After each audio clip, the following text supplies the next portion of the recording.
All right, Stephanie dropped the interview. She dropped the interview right before I was about to go to the gym. So y'all already know. You should already know that we were watching the Karen Reed trial and found out that. Well, I was told that the interview was dropping today. We watching it right now. So let's see. This is called Today's About a Boom and About a Bing. Is Karen Reed's first interview after murder acquittal. If y'all saw the preview, it provided me a chuckle. But honestly, I want to see what Karen thinks about all this. Let's go. The thoughts, views, and opinions expressed by the host of this show are for authentic, honest, and entertaining purposes. Unless you don't think I'm entertaining. I repeat, this is my opinion. I am not telling you how or what to think or feel, but I do encourage you to speak your mind and have conversations. Just don't do too much. Also, this video is brought to you by Sebastine's Patreon, where you can access over 1,000 videos of exclusive content. If you want to subscribe and support this amazing community, click the link in the description below, and thank you for everything. Enjoy the video. Bada bing, bada boo. June 10th, 2022, Karen Reed is charged with murder. Okay, I like the Morgan and Morgan on the side. All right, okay. Cameras is, damn. She is accused of allegedly killing her Boston cop boyfriend, John O'Keefe. Karen, State Police, we have a search warrant. Oh, shit. I'm in my pajamas. I don't even have shoes on. I'm being charged with second-degree murder now? That's correct. It's crazy. You can step inside. Damn. She was accused of running him over, leaving him for dead in the snow outside of another Boston cop's house. Is that correct? Yep. That's correct. There she is. For the past 3 years, Karen Reed has gone through a murder trial, a second murder trial, and finally, June 18th, 2025, she is acquitted of murder. Okay. Is that correct? That's correct. Okay. 003, not guilty.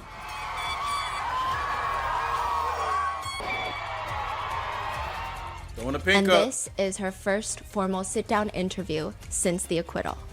All right. Welcome to Rotten Mango, Karen. Let's do it. Hi, Stephanie. Let's do it. Damn. You were facing life in prison. Yes. June 18th, you get acquitted.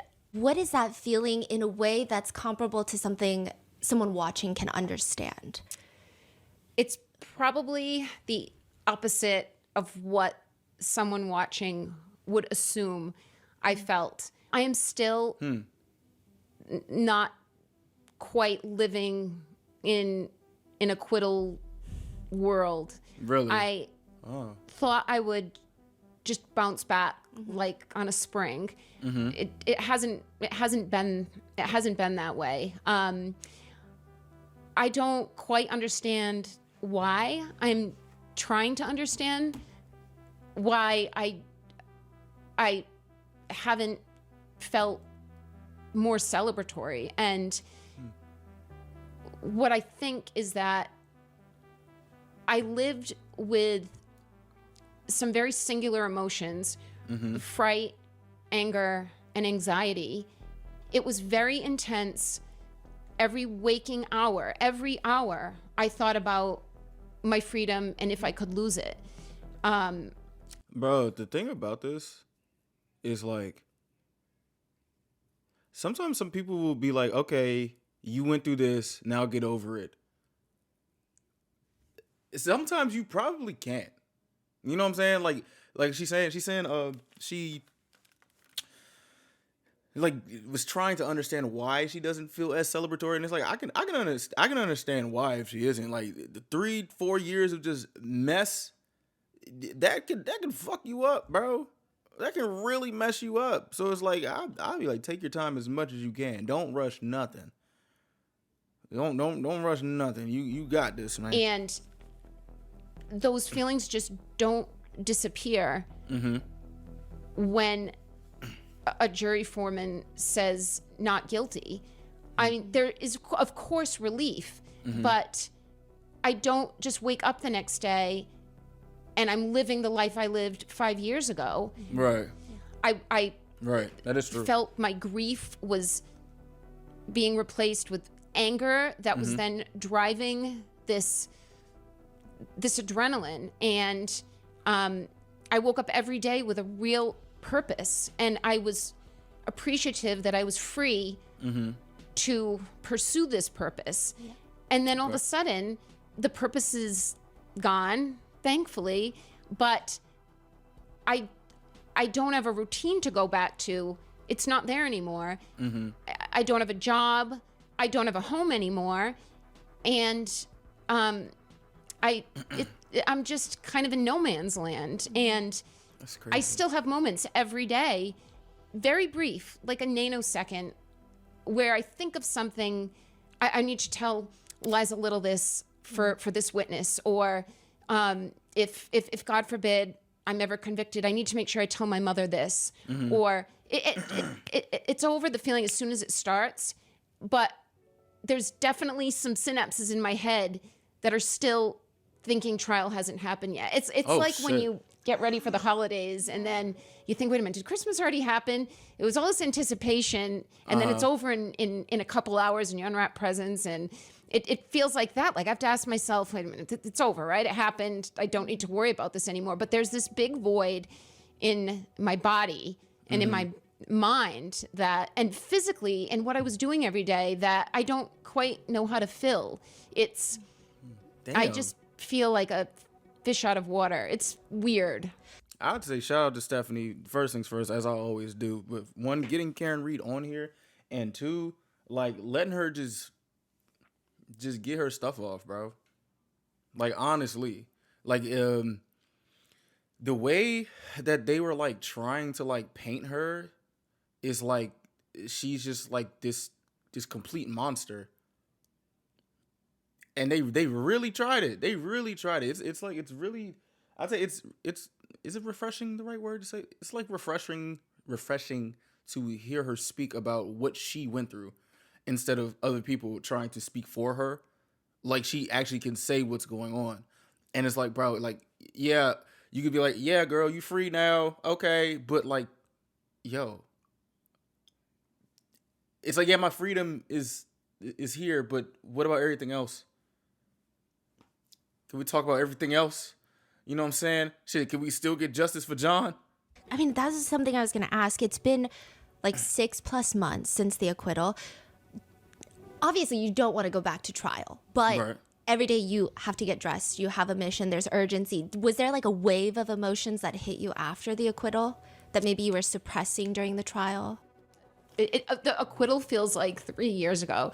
When you say 6 months, it's like, oh my God, has it only been 6 months? I already feel like it's been many seasons and many things since then. I've had such an amazing network of support, more than anyone could ever ask for in this circumstance. Emotionally, when I needed to let things out, I had people around me that I could lean on. It was more physically that I didn't have an physical appetite. I didn't have the physical energy I had during trial. Damn. I've felt just kind of lackluster and just relaxed, but not this drive. Like I feel like I've lost some of this drive, and it feels like it was just a prolonged response to what the government did to me. That I've had these endorphins pushing me, getting me out of bed, keeping me up, working on witness prep during trial and motions in between trials. And then it just shuts off. It was like this supply I had that never ended for 4 years. And now it's gone. So I feel physically, I'm paying for it now. Like I've got to relearn how to get a regimen and how to source energy and drive every day. Yeah. Take Maybe your time, Karen. Hopefully not ever like it needed to be before June 18th, but some kind of even keel. I haven't found that yet. Do Take you your like time, wake up in Karen. the morning ever like, oh my God, I'm late to court, and then it's like, okay, I don't have trial, like I'm free? I think I would if I were living. I live with my parents most of the time, so I'm not in the environs that I was in during court. But if I stayed at the Marriott in the Seaport, the Residence Inn, I may feel that way. I do get those moments of something that I want I want to tell one of the lawyers, I want to remember, like, oh, these two dots connect. And then I realized, no, we don't need to know those dots connect anymore. We already addressed it. Thank God I don't wake up thinking I've got to get to court. I wake up feeling very fortunate that I'm not court ordered to be anywhere anymore. It's very frightening to know you are court ordered. This is not a job or school where you should be there. It's best that you're there, but no one's going to come arrest you if you don't go. I ain't gonna lie to you. Court's scary as hell, bro. Court is terrifying. And this is 2 trials plus 100 pretrial hearings that I am court ordered. It doesn't matter how I feel physically or mentally. I have to be there, and I have to be there sharp because I'm a member of this team. So it's amazing waking up knowing no one is going to force me to be anywhere today. What did you do the first 24 hours, though, after the acquittal? Like, 24 hours, what was that like? The first 24 hours... What say is the defendant at the bar? I bet it is pretty like not rewarding, but I guess it's like a nice little like, oh, people actually believe me. Like seeing all these people out here, that I would hope that it helped a little bit, especially if you in there, everybody trying to just have you as this fucking monster.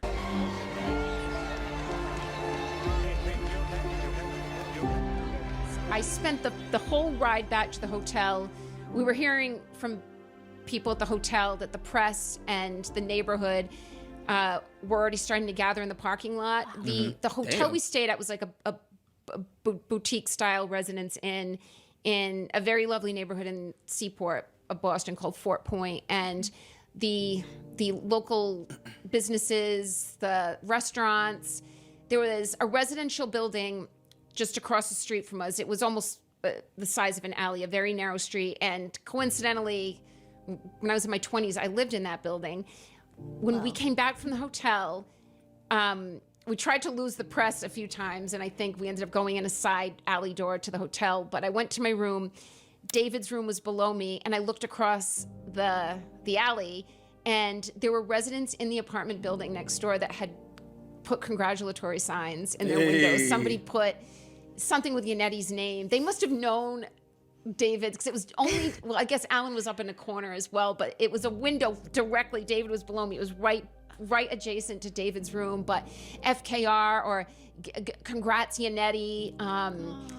So there were people that we had met in the neighborhood that were congregating. A restaurant nearby, I had orchestrated with them. I didn't make any plans until I was acquitted because there was no way I was gonna set up any kind of dinner before I actually knew I was gonna need that dinner.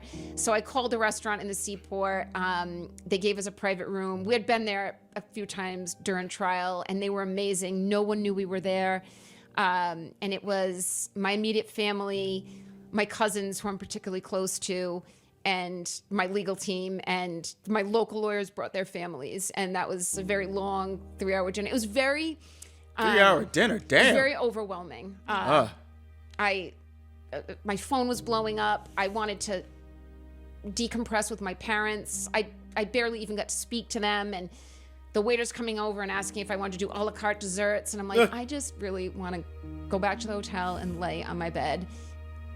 We were getting requests for Good Morning America and the Today Show and People magazine. I mean, it was all rushing. It was just flooding in, and I don't want to do any of this. I need a beat. That's real. And I need to figure out how I'm going to tackle all the media. Damn, I was very overwhelmed. Hold on, man. Hey, first interviews with Stephanie. I'm not trying to hear none of that Good Morning America stuff, okay? I need to lay down, okay? That's actually also insane. Like, people are just, like, damn near hounding her to get an interview out. Like, that is, good Lord. I imagine I'd be getting overstimulated by things much less. Shit. We all went back to the hotel. All the families, my parents came back. Obviously, all the lawyers were still in town. Mm-hmm. The following day, I think Liza might have been the first to leave. David David was leaving, Bob was leaving, my parents left in the morning, and Alan and I said, I just want to have a day. He was leaving the second day, 2 days after the verdict, and we just walked around, went to our haunts that we ate at during trial, and it's like, we can finally, I'm going to walk in with Alan and have a meal that I've never had with him without this albatross around my neck. I've never eaten a meal or had a bowl of chowder with any of these people as a free woman. And it was a really sunny, warm day, and I ran into someone that I used to work with at Fidelity that I hadn't seen in a long time. It was just, I felt like I was in a dream, though. I wouldn't say it was like the happiest day of my life. It still hadn't like hit me yet. It just felt surreal, and I felt sad. Like, so I'm gonna go back to the hotel, pack up my things, and then where do I go? And everyone else is going, my friends are gonna travel back and go back to work, and the lawyers are gonna go to other projects, and even my parents will go back to their routine, and my siblings. And it's just like her. It's just, where do I go? I was not planning with 100% certainty I would be here today. It's weird to live a day that you never planned on. I never made a plan for June 19th or 20th or the 21st because I didn't want to jinx anything, and I didn't know that I'd be there. I didn't even book a dentist appointment. So it's all of a sudden now I've got nothing. And just very surreal is the best word I can think to describe it. Is it like someone just comes and like shakes your snow globe and then leaves? Yeah, and then everything just settles. It's and a good analogy. What the hell? And it just gets like eerily quiet, like it does after a snowstorm. Yeah. Before the plows come through, it's just dark and silent, and and it's still like feels like that. Like, I'm starting to feel my way around, like defining what my life is going to be, but it's getting easier. But I do feel I've had this delayed reaction to the persecution, not delayed reaction to the acquittal. I'm finally like reacting to this horrible thing that happened to me, and I had to swallow and roll with it, and now I'm digesting it. Like I swallowed something horrible, and it's just sat in my body, and now I'm finally breaking it down. I feel like I'm having to address things that I swept under the carpet. Like emotionally. Damn. It's you just, your body kicks into this fight or flight, and my body is very good. My mind is very good at kicking into fight. I work very well under stress and pressure, and it got even better. That characteristic got refined during the last 4 years. But you can't do that to your body and to your mind without paying the piper eventually. And you know what's interesting? I feel like I've had to do that. You know what's interesting about this? Like, the way she's able to like articulate herself and like fight back some tears coming, and just like watching it in real time, it's like, oh wow, like, yo, damn, bro, shit is crazy, man. Shit is crazy. Have you ever like dealt with depression during the trial, even now? No, I've never really dealt with it ever. I don't know if it's depression or if it's like PTSD. But no, I didn't feel, I was angry most of the time. Angry, and I felt very lucky that it's a disservice to the people around me who are the most amazing people anyone could ask for. And I'm not inclined to depression, so I'm not surprised. I mean, I went through a normal grieving process, but I didn't feel down that I had to sell my house and everything in it that I curated myself. Yeah. I felt, you know, and I had a conversation with Alan that don't look at it as, you know, the government is robbing you of this. Like they're using your taxes to prosecute you, and you're having to go through every asset and liquidate it. That's great. That's fucked. That's look fucked. at it as an investment you made before you ever knew you'd be in this situation, and now it's paying off when you need it. And you're gonna That's one hell of a perception, bro. Use this one hell of a perspective. House to save your life. And you know, it was I get a lot of words of wisdom, but they don't all resonate, and that did. But I think I really just feel that I've been running on endorphins that are now the spigot just shut off, and I've got to inspire myself in ways like everybody else wakes up. And I look at everyone around me like, get up and live lives and find inspiration, or physically and mentally, and I just have to do that like a normal person now, like retrain it. Yeah. There's actually some people, perhaps a lot of people out there that think you are sitting on a beach, you are cashing in on a book deal, a documentary deal. Like they think that you are good, you're set. You know, also sometimes, like, well, I would say nowadays when I hear people just like speak about, like, when people like say like, oh, well, I bet she's set for the rest of her life. She da da da da da da da. Sometimes I feel like that's a form of like projection, because like maybe that could be what they were going to do if they were in this position, and they're just like saying it out there, trying to paint somebody as something. Like, you don't know this lady. You know what I'm saying? Like, we don't know these people. And that's just it. Like, imagine people saying like, oh, she ready to cash in on this book deal. She ready to get this, that, and the third. Next thing you know, like, little do you know, she's literally like, yo, I had to sell my house, and I just want to lay down and process this. And it'll just be people out there, nah, you want that novel, you want that New York Times bestseller. It's like, bro, not everybody is an opportunist. You know what I'm saying? Like, not everybody is just like the first thing that they're doing is just book deal, movie, da da da da da da da da. I'd like to think everybody's not like that. You're enjoying your life. Is that what it really is like? So we have announced that we're working with a publisher. This is Luke Janklow, and a producer in Los Angeles. That's Julie Yorn, the movie and TV side of things. So I've only announced that I have agents and I have these producers helping me to sell this. I have made nothing on the documentary. In fact, I lost trying to fight for a piece of the proceeds from the documentary.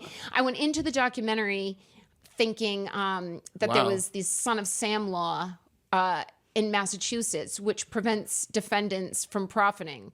Or, you know, you can't commit a crime and then write a book from prison and send your kids to college on the back of this crime. Interesting. There is no Son of Sam law in Massachusetts, which we found out in the middle of making this deal with the documentaries, which was great. So I can get paid at any point in this legal process, even if I were convicted.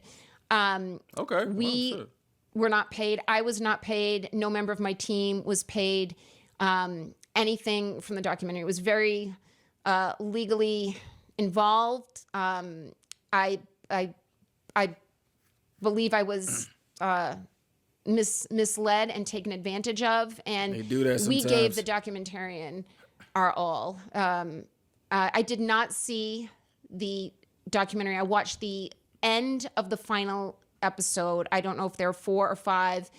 David, several people told me there was a nice moment with David and me at the end of the last episode. So I did watch that and I liked it. And then I watched Dave and I said goodbye at the hotel. And then the documentary ended with me in my basement at the house I no longer live in with all the legal boxes, because the documentary ended at the mistrial. So I think she was trying to show, here I am just back stuck at go again with our paper shredder and our printers. And I think I was like vacuuming the floor, and I was like, all right, I've seen enough. People close to me who watched the documentary said, based on what I had predicted it would be, it was not that. And I thought, this documentary experience has not been fun. It was incredibly invasive, which I knew it would be, but we still gave them more access than they could have ever hoped for. And the documentarian, I feel, went out of her way to excise us from enjoying not one dime of the proceeds. And You know, I don't understand why people, or like, I don't understand how like documentary people do a whole documentary on someone's, or something that someone is going through, and they just will fight not paying them. And it's like, wait, you wouldn't, of course there's like factors and everything as to why it is what it is, but on a surface level, it's like, damn, you're not gonna give her any type of money on the documentary that you're going to profit the almighty fuck out of? Not a little bit, bro. A little bit. Wow. Not even no brown paper bag money. You know what I'm saying? Like nothing.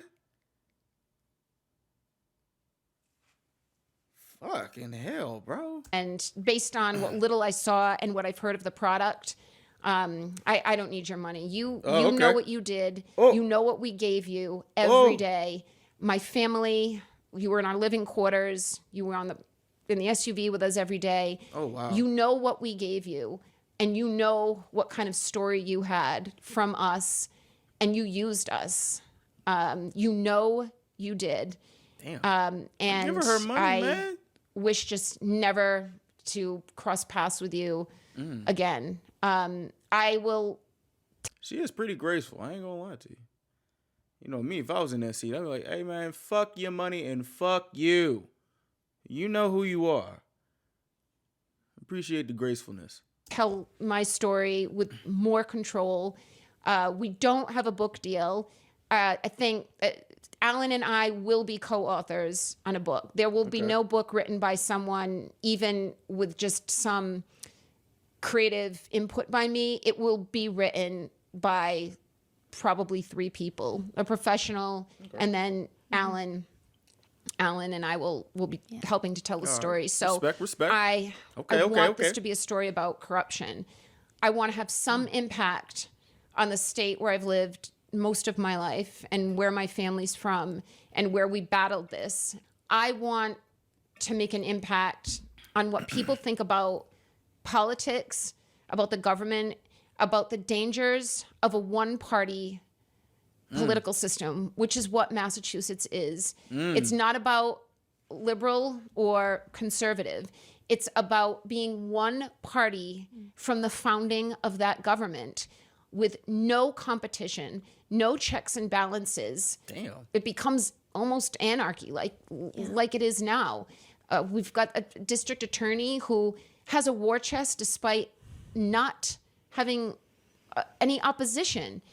It's dangerous, and I believe that is why I got where I was and why I got into this position, and why until it changes, there will be other Karen Reeds. You may not hear about them. These stories, Sandra Birchmore, it's getting exposed. Other people are exposing it as well. That's what this story will be. Okay. And if I have to write it myself, then I'll write it myself. All right, Even then go on ahead. that note, Okay. I do feel like I've heard a lot about you. I've heard a lot of clips of you. I've watched the whole documentary series, Body in the Snow, and I feel like you're very different from that. You know, the way that you're presented in the documentary and then versus like when you walked in. I've gotten very good, and I was not good at this in my prior life. I've gotten very good at controlling what I let upset me, because so much has been taken from my control with a judge, with a district attorney, with the state police.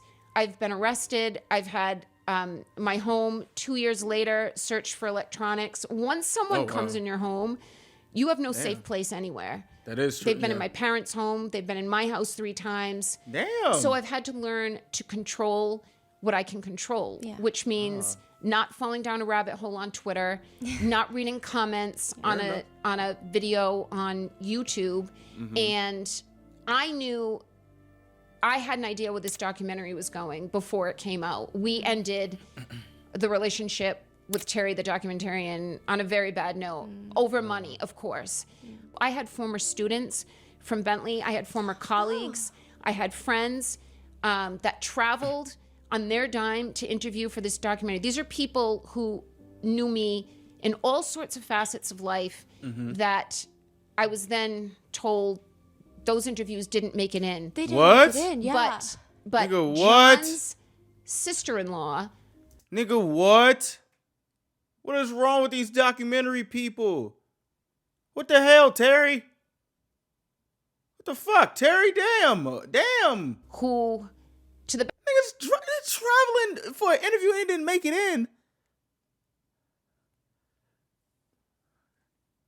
Maybe, I don't know, maybe I'm just naive at this stuff. This is rude. This is rude as hell. best of my knowledge and to everyone's knowledge, I would guess, knows they didn't have the tightest relationship. Or a friend of his, there's been 2 friends of his I have never met. I was with John nearly every day for 2 years. I had dated him 20 years before that. And there's some guy and an old girlfriend who I never met. This is the closest you could find to John, people who never saw John and me interact. And yet I gave you friends, I gave you people from my parish, students, colleagues, and none of it made it in. Yeah, that's fucked. Nah. When the documentary came out, and I can't even remember when that was, I made a concerted effort. I will not watch that. What is the point to get upset?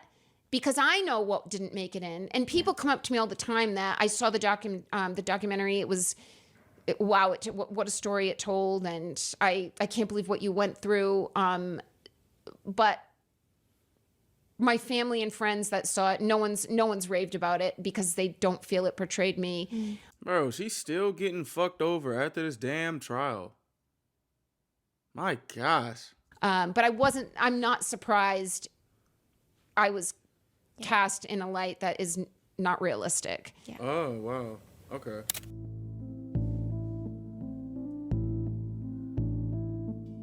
Ooh, okay. In her criminal trials, anything she said could have been used against her, and that will probably be the case with her civil cases. So with that, we were limited in the topics we could cover with her to not put any pending litigation at risk. We hope you understand that we really wanted to ask her That's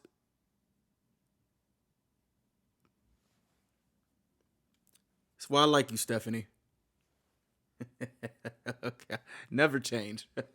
How someone could do certain things, testify in such a manner, etc. We were unable to. We hope to sit down with her again once she can speak more freely. The only question being, how long till then? Okay. All right. Damn, y'all better ask her a lot. Shit, it's 2 more hours on this joint. How long till then? House. I could have read this while this was going, but hey, let's vibe out to During the... our 4-part series on Karen Reed's Disclaimer. case, I mean, that's over like 10 hours long. Just with the sheer amount of people that were involved, we did have to resort to coming up with nicknames or monikers, some of our own creations, some that we've adopted from social media discourse. And out of just pure habit and pure personal style, I might still be referring to some of these people with that nickname. We called Brian Higgins, Brian Haha Higgins, Michael Proctor, Michael No Nudes Proctor. That was literally just so people could have an idea of who we're talking about when we I was about to say, is she there hearing this? mention a name. if I do that, that is not Karen poking fun at anyone. I honestly should probably prefer that I don't use these nicknames, but I probably will throughout this episode. And on top of that, another disclaimer is Karen is right now involved in multiple civil lawsuits involving a ton of different people. So there might be some questions that she cannot answer legally, and that's just for legal purposes. So she's still not done with this shit. So with that being said, what do you think happened to John O'Keefe? Music. John O'Keefe entered the garage or the house at 34 Fairview and much sooner than later, met his demise. Based on his injuries, it looks to me like he got into a fight and fell backwards. There was not a single pathologist in either trial that didn't say the mortal wound came from falling backwards and hitting his head. That was agreed on. He had bruises on his hands. The prosecution tried to say that those came from IVs, but I've had many IVs. I've had them in my hands, and my hands never looked like that. But I dropped him off. He went up to the breezeway, and 6 a.m., I find him in a heap, missing his hat, missing his shoe, and we still didn't even get any word about the shoe. I've been asking about that damn shoe for like 2 episodes, and nobody can have an answer. Laying there with a piece of glass in his face. So someone in that house his face? Killed John O'Keefe. Oh, wow. I don't remember glass in his face. The Alberts have stated that they were asleep. And there's footage of you. There's body cam footage of you, like, screaming, dash cam footage. How loud were you screaming? Because there's all these comments about, oh, the wind, the blizzard. I've done research, and my understanding is that the snow can muffle sounds. I don't need to wonder if Brian Albert and Nicole Albert were awake. According to the Commonwealth's own witness, mine as well, but theirs as well, Ian Whiffen, Nicole Albert at 5 a.m. has an answered phone call from Jen McCabe. Answered and deleted. Furthermore, Nicole Albert at 6:07 a.m. and 6:08 a.m. has 2 more phone calls. Say it ain't fucking so. Huh.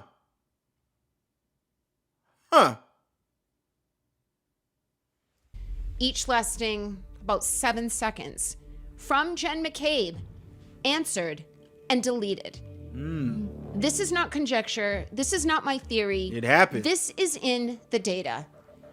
Pour over my phone records. By the way, I had no deleted calls, no deleted Google searches. I actually didn't have any Google searches at all. But I know from the data, according to the data, unless the data is wrong, and this is Celebrite, was just used to help convict Brian Walsh of murdering his wife.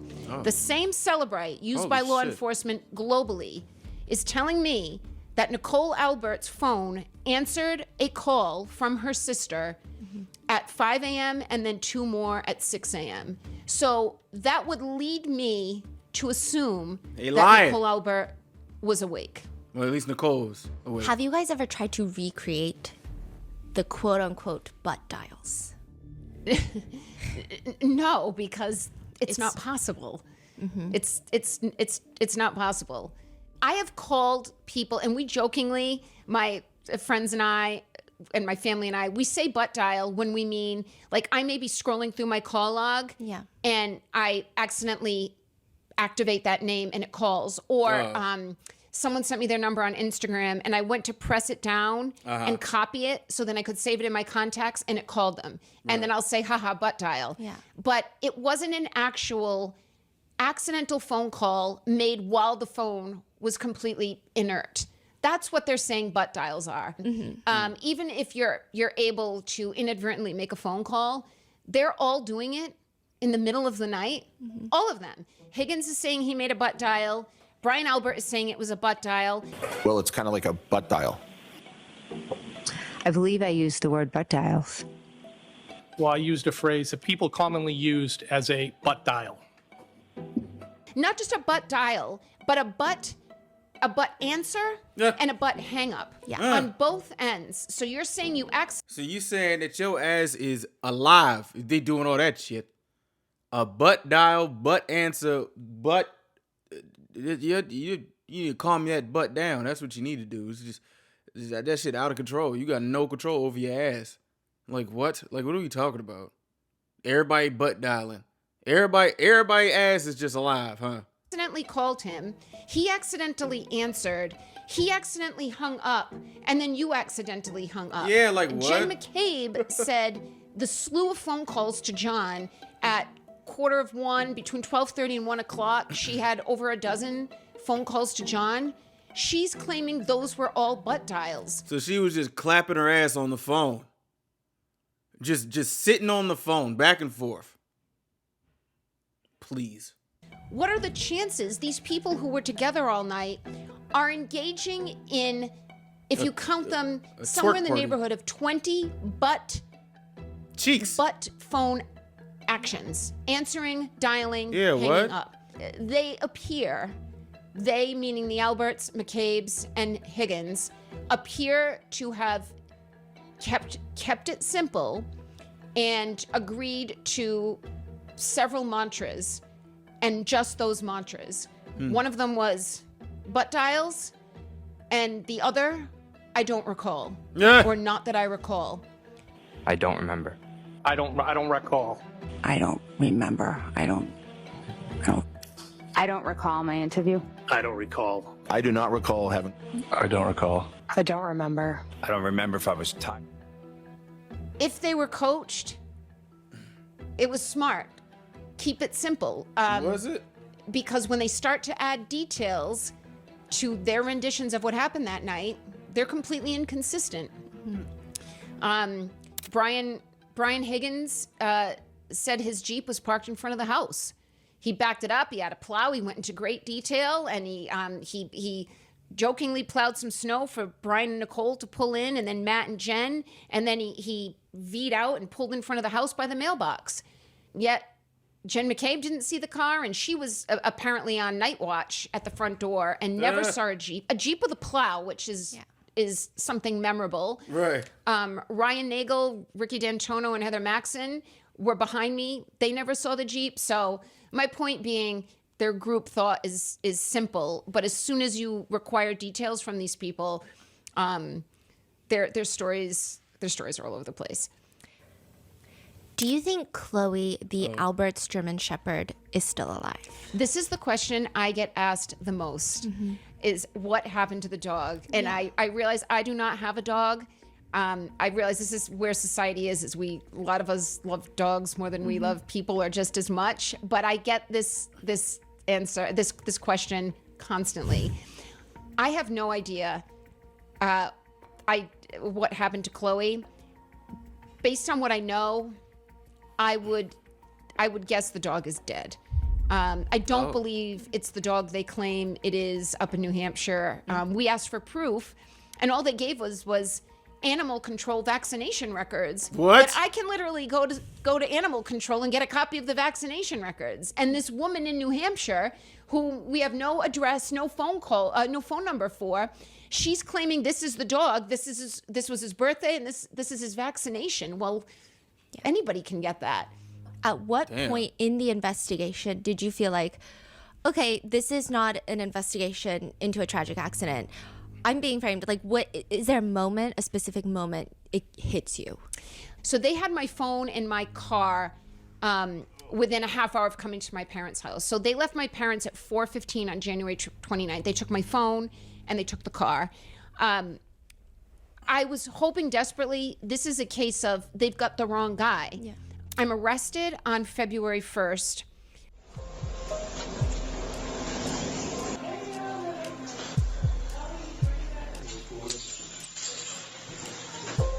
Her face like, this is some bullshit. I spend the night in a holding cell, and then I'm arraigned the next morning. I hadn't met in person David Yannetti, but I had already engaged with him on January 29th. He comes to the holding cell at the courthouse in Stoughton, and he has one copy of the police report that Michael Proctor authored. he's holding the police report. Now, they're already calling my case at 9 a.m. It's like 9:10. And I don't know what I'm walking into. I don't know what they have against me. I don't know anything. David is holding the police report and we're reading it together. They only gave him one copy. So his hands between the bars, I'm leaning in and we're reading it quick. I don't know how I had the focus to even comprehend and read at that moment. It was like just another fight or flight. That focus, Karen, this is about to be read in front of a courtroom filled with people. The first thing that stood out to me was, it said they arrived at my parents' house, Proctor and Buchnick, arrived at my parents' house at 4:30 p.m. and left at 5:30 p.m. And I knew right away that was wrong. I've lived in New England most of my life. 5:30 in the middle of January is pitch black outside. 4:30 p.m. is almost pitch black outside. And I knew when they left my house, my parents' house, it was still somewhat light outside because I remember watching the flatbed with my truck go by the front window. Really? I knew they had gotten to the house around 3 o'clock, and I knew they weren't there for 2.5 hours. So I thought, well, maybe this is how police reports are written initially in a cursory fashion, that they're... See, that's one thing that be making me mad. Like, these people know that the literal just ambiguity of not even knowing how police protocol is. If the police are like corrupt, they can literally skate through that ambiguity. You know what I'm saying? Approximate times, and then we can tighten timelines later. But that always bothered me. And then every affidavit that was accompanying every seizure of evidence after that kept saying the same thing, that on January 29th, we went to the house in Dighton at 4:30, we left at 5:30. So that was the first time I thought, all right, we're dealing with very sloppy, imprecise police. That was my first inkling that this isn't completely ticked and tied. After I was released from the arraignment on February 2nd, that evening, David called me. David Yannetti called me and said he had gotten an anonymous phone call from someone saying, you need to pay attention to who lives in the house. I had not even thought about the Alberts. Wow. I not one way or the other, just that I knew that was their house and they had been with us the night before, and I had met them for the first time a week before that.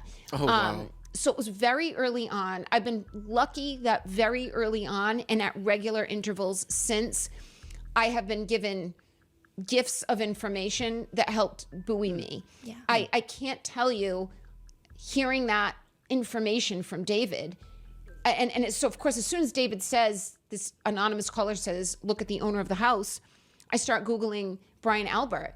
And it's within seconds, I find a Google video of him in a boxing ring beating people up. And he looks, I've met him, but I haven't paid much attention to him, but he sounds gruff, and he's walking into some drug bust with some kind of shield and weapons, and he looked like a tough, mean guy. She making him sound like he's like the dude from God of War.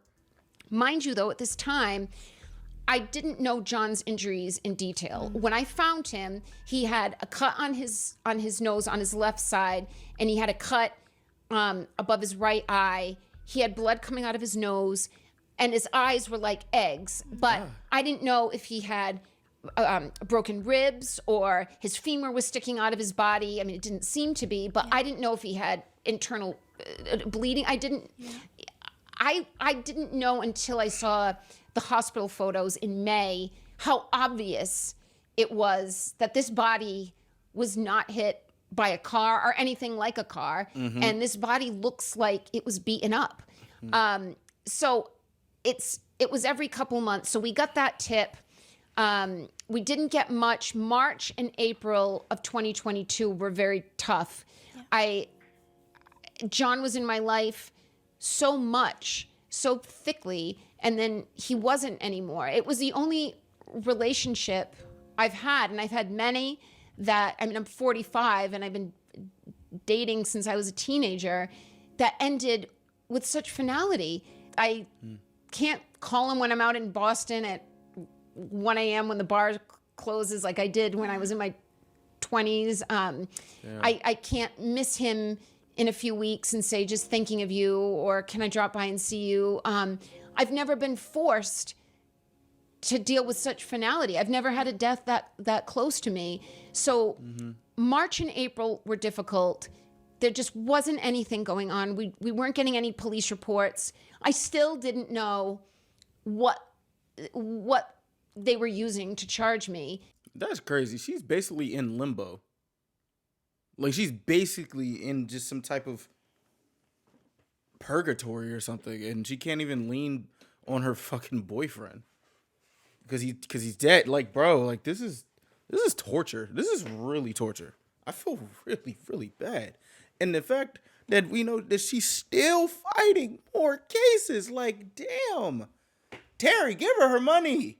And it was in May that they finally released the photos that were taken of him at the hospital, and then the autopsy, with two different events. And it was very obvious to me, this is not what they're claiming. There's a cracked taillight on my car, and John is pristine from the neck down, with the exception of his right arm. And coupling that, and David continued to get this anonymous tip to look at Brian Albert. Coupling those together, it gave me hope that I may be able to figure out what happened. We saw the footage of the second arrest, which was probably one of the more shocking pieces of footage connected to your case. You had no idea that they were coming because you're just in short pajamas and you're begging to change before they take you in. And then eventually they mock you because you beg to change. And they're like, look at how much she cares about being on TV. Have you seen the footage? I have seen stills of it, but I've steered clear. It is very difficult for me. And I've warned my parents not to. I think my dad just watches everything, but I've warned them not to. I'm being charged with second-degree murder now? That's correct. I have no idea what this is about now. It's about the same exact incident, okay? Where's the medication? Can I use the ladies' room? I understand. We're gonna get Call all your that. parents, and they can come over and retrieve any item you need or want. Yep. I can't put... Hold on. What about the shoe wear? What kind of footwear do you wear? Anything, but can I... These are... I don't even have underwear. Can I put pants on? And again, your parents can come over here and retrieve anything. We'll get that medication for you, and Can I put pants on, please? Can you just step aside, please? Where are your pants? In the house, At the foot of my dickhead. bed. Can I... The fuck? Like, whoa, where are your pants, bro? These. A pair of Sergeant, jeans. we'll get those. In the meantime, let's follow this trooper right here, all right? But where can I put my pants on? At the barracks. Can I put them on before I go out of my house, please? Ma'am, that's not part of our procedure. Once someone is Can we put pajamas? But you don't have a chance to change. Through the barracks. Have a seat there for me. I hope the seat not that cold. Like, that's crazy. She ain't got no damn pants on. Then you gotta put that in the floor, though, double lock. It's just like... See how crazy she is? Give me cameras on her. She's more concerned when she looks like some TV. Yeah. I'm still recording, just to let you know. Okay. I have seen the footage from my own backyard camera after I was arrested the first time. And once I started to figure out what was happening, I was frightened. I was frightened about who is on the other side, who is on the law enforcement side that is trying to pin this on me, and who killed John that could be in my backyard right now. Yeah. And then I learned about Sandra Birchmore. I did worry. I live alone. I'm like a sitting duck. Yeah. Will I be hanging from a doorknob in my house? Yeah. And they could easily explain it as guilt, depression over what had happened, and she just gave up. That shit's scary. The first 6 months of 2022 were difficult. I had not even been explained to the concept of an upcharge. My understanding was you get indicted on what you were charged for. I didn't realize that the district attorney can present anything he wants to the grand jury, and they can charge me with anything. They could have charged me with also breaking into the Alberts' house and stealing their TV set while I was parked outside. I didn't realize that, and shame on me that I didn't learn that. I was trying to learn as much as I could during. Hell no, shame on you. You got blindsided, and they tried to railroad you. Ain't no shame on you. Fuck. The only shame is you driving drunk. That's it.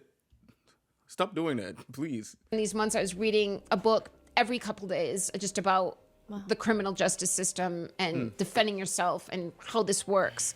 But June 9th, I was home alone like I was most days. I would do yard work. I'd put headphones in.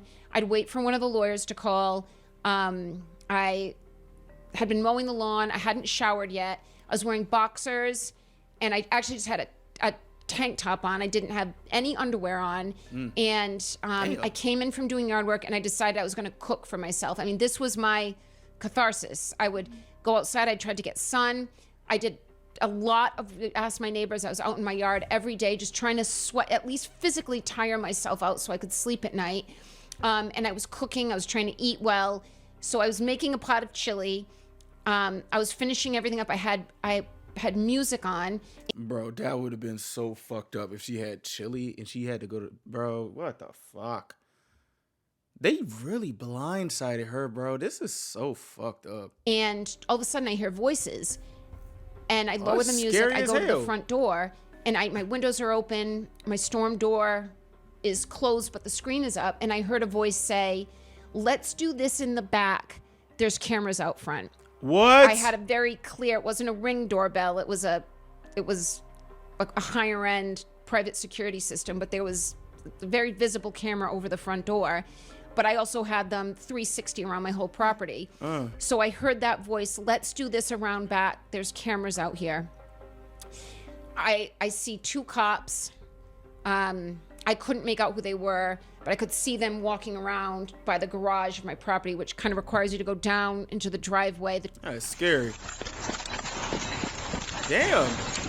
What the fuck? Where is that running? Garage sits under the house and then up a hill into my backyard. So I start shaking. I look out a window. I see there's a Mansfield, the town I lived in, Mansfield, Massachusetts, cruiser, and then I think two unmarked cars. Maybe there was a third. And I thought that something's happening. The first person I see, now I'm looking out the back window. I'm reaching for my cell phone. I see Michael Proctor in plain clothes walking by himself. Now he's soon to be followed by Buchnick and another state trooper, I believe, and a Mansfield cop. I think the state police have to call in local assist whenever they're in a different jurisdiction. Oh, she's out back. Outside? Yeah. There's somebody in the house. Yeah. For a split second, I thought Michael Proctor was there to hurt me. Oh, shit. I had no idea. what the Why hell? is he here? Why is he in plain clothes? Why is he at my back door, which is almost in the woods? There's no inviting path to my back door. You'd have no reason to go looking for my back door. I called David Yannetti, and it's just like a dream where you just can't dial the number, or you're trying to text and you can't get the text right. And it's like that in real life. Like, your hands are shaking. She was fucking scared. Yeah, I can imagine. And This I nigga's think in I her dialed his yard. number like 3 or 4 times before I finally was able to dial it correctly. And I said, "David, Proctor's here. There's police here. I don't know what they're doing." And I can't remember if David told me that he had just gotten a phone call that I was indicted, or if he guessed they may have just indicted you. I knew that they were close to, I was hearing through the grapevine that people were testifying. Oh, wow. So I can't remember exactly what David said to me. I think I either called my dad. I think I called my dad. And I said, "Dad, I think I'm getting arrested again." And my poor dad, I know that was one of the worst moments of this whole thing, because we were just completely bewildered. Yeah. What now? So I take the phone. It's still dialed in. I'm connected to David. I'm in my pajamas. I don't even have shoes on. I'm being charged with second-degree murder now? That's correct. Big deal homicide. You just Leaving took the the scene, phone. causing death and up bodily injury. I walk outside. One of the first things that happens, Proctor is reading me. He's reading me my rights, and he's telling me that I've been charged with murder. And Buchnick, in the middle of all this, I'm on sensory overload, but I'm trying to absorb what's going on. Buchnick takes my cell phone Look at this, yoinks and it. goes, I'll be taking that. And he puts the cell phone, still connected to David Yannetti, in his pocket. There is no search warrant for that phone. That Oh. is not the phone I had on January 29th. They already have that phone. So they did, for some period of time, have my replacement cell phone. Oh, And wow. who knows what they did with it. I know when they took it, there was an active line open to David Yannetti. So I know when Buchnick took the phone, there was at least an open line. So Wow, while Proctor's that's crazy. reading this to So they've been on bullshit since the beginning. me, the indictment and my rights, he starts pinning my arms behind my back, and I'm trying to move away from him because I still don't understand. I've done everything. I've shown up at every hearing. I'm at my house. I haven't broken the law. I haven't driven. Why am I being arrested? I did hear the word murder, so there's gears grinding in my head that something's gotten worse here. So he's trying to pin my arms and cuff me, and I'm trying to move away from him. And at the same time, I'm saying to him, now I haven't heard the tape, but my recollection is I'm saying to him, can I please have some clothes? I'm not even wearing underwear. Yeah. I've had a colostomy bag at 4 different periods in my life. So leaving anywhere without pants or underwear or certain materials that I need is of the utmost embarrassment. And bro, that's cruel. That's cruel. That is so fucked up, yo. Proctor knows this. He knew? I did see a clip of him saying she's worried because I think it was on TV. Yes. He said she's worried what she looks like for the cameras. All she can think about is the cameras. He says, you see how crazy she is. She is more concerned about how she looks on TV. That shit's crazy. See how crazy she is? Give me the cameras on her. She's more concerned what she looks like on TV. Yeah. More of Proctor misrepresenting everything, including Fuck that. that nigga. First of all, the only reason cameras were there is because the district attorney or the state police called cameras. I arrived at the state police barracks an hour later, and they were all there. I was escorted from the barracks the next morning for my arraignment, and they were all there, and they were all at the courthouse. So the only reason cameras are involved is because you're parading me and trying to make a case out of this. You're trying to show me looking this way like a criminal, and that's why you called the cameras in. But I should be allowed to put pants on or shoes. So Buchnick goes into my house.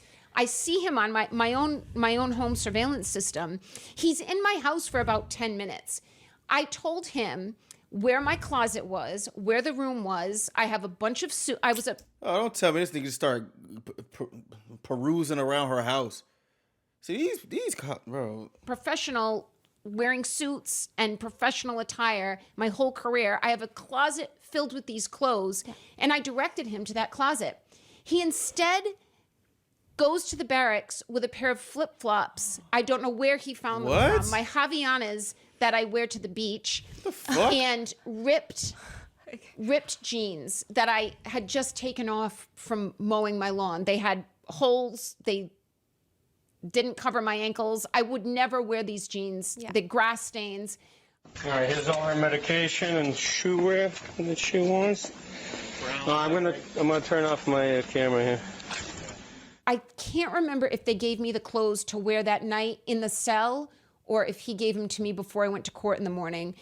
A girlfriend of mine came to the barracks in the middle of the night with court clothes, with black pants, a black top, and black shoes. And they would not allow me to put those clothes on for court. So I heard her come in. I was in a cell, and she said, can I give these for Karen for the morning?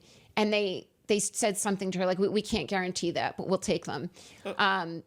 They gave them to me at some point the next day. They didn't allow me to put them on. Instead, they forced me to take the bag of clothes that Buchnick had secured, which was ripped jeans and flip-flops. Did you first right and the first left? That night was one of the worst nights of my life in the past 4 years because I called David from jail, and he was worried. He was he was not able to tell me anything to allay my fright. I mean, it's not concern, it was fright. And he said, they've upcharged you with murder. I don't know how they're able to do that, on what evidence, but they've increased the charges. They want to keep you locked up now through trial, through verdict. Oh my But gosh. if we're asking for bail, they're requesting $1 million, which of course I did not have. So I spent the night knowing that I've got to go before a judge tomorrow. I didn't know what judge it would be. And I have to hope they lower this bail, that they allow me to post it. A judge can deny you bail altogether, that you're a danger to society, you've been indicted for murder, you're not going home. There are active lawsuits between you and Michael Proctor, amongst others, you know, so there's some things that you can't say, but there are things that are indisputable. So Michael Proctor himself has admitted that he has texted people in group chats. He texted that he hasn't found your nudes yet. He talked about and made fun of your medical condition, saying, quote, she's got a leaky balloon knot, it leaks poo, calling you a, quote, whack job cunt, and then basically saying you are a babe with no ass. She's got a leaky balloon knot. You followed that up with the phrase leaks poo, didn't you? I did. Yeah, she's a babe. Weird Fall River accent, though. No ass. When did you first find out about these text messages? What was going on in your mind? I knew there were vile text messages. They were under a federal protective order. They were first encountered by my team, by my lawyers in February of 2024, just before the first trial. I was not able to view these text messages. I just knew the generals, that they existed, and I knew they were involved in the cross-examination prep, which I was very involved in. To have him, Michael Proctor himself, on the stand reading out what he sent, what's going on in your mind? Yeah, there had been some leaks on Twitter that I saw an account, we called her a cunt, big, which I assumed someone like him uses language like that anyway. I knew in general that they were vile, but when he read them, I was actually annoyed that Adam Lally preempted us bringing these messages out in cross-examination. That should have been our moment. He's your lead detective. You're letting him lay this case out.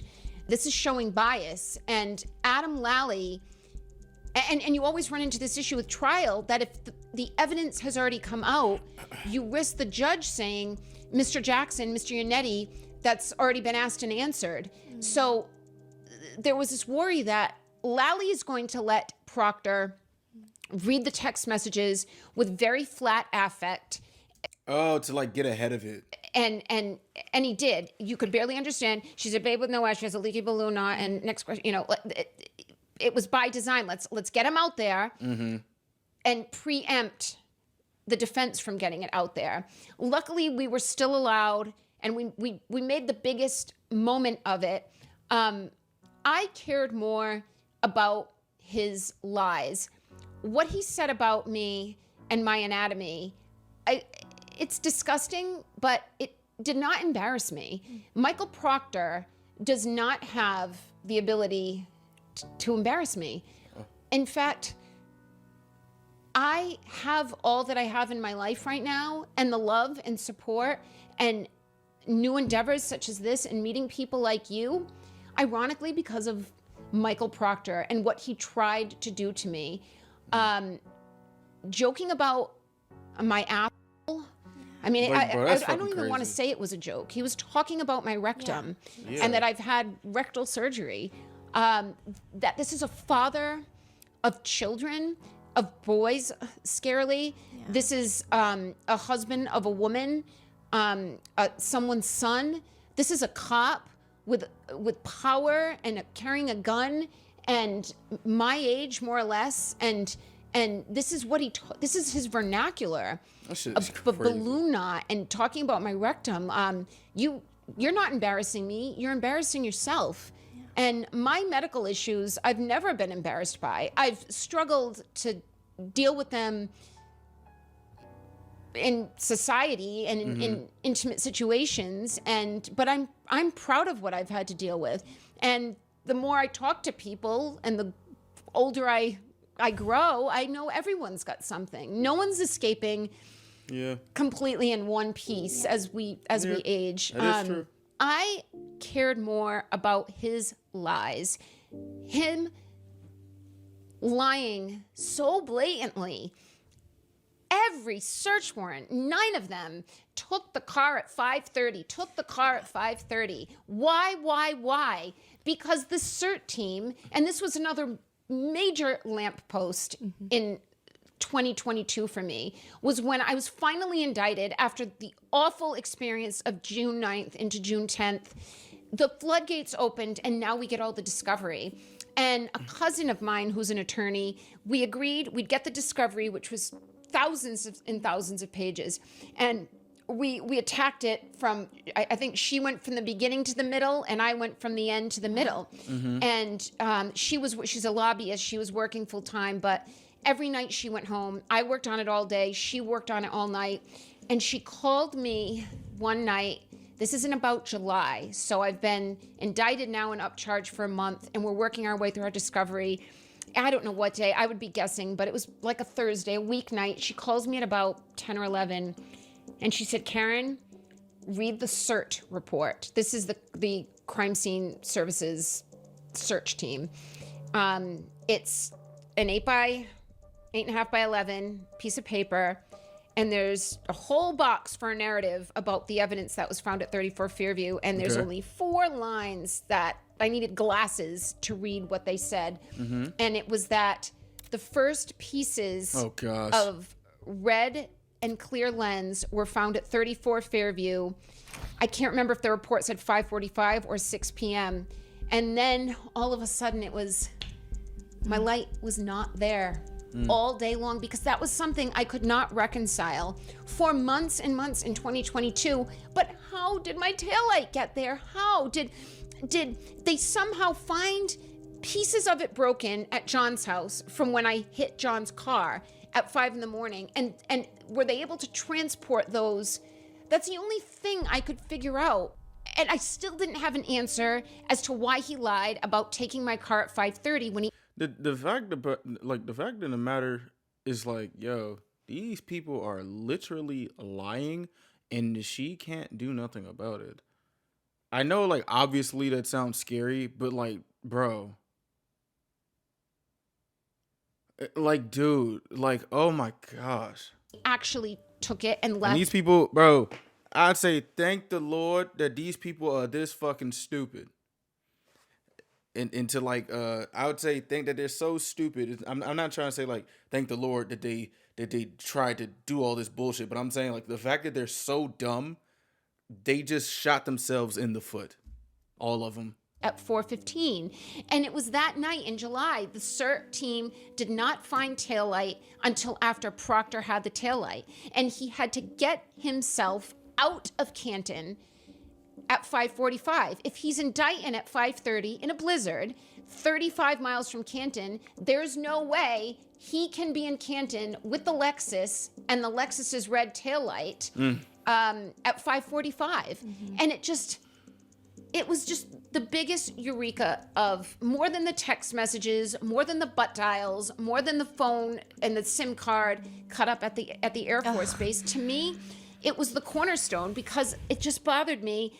I just couldn't reconcile, how did my taillight get there? Somebody I know moved I it. did not break my taillight at 35. I tried to think of every scenario in which I could have, and none of it was reasonable.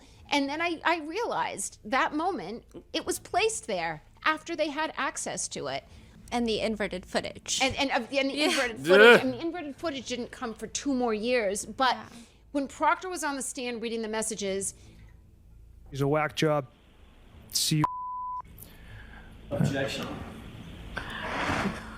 So don't spell it. You have to... So these are your words, Trooper Proctor? Yes, Your Honor. Go ahead and say them. Yes, she's a babe.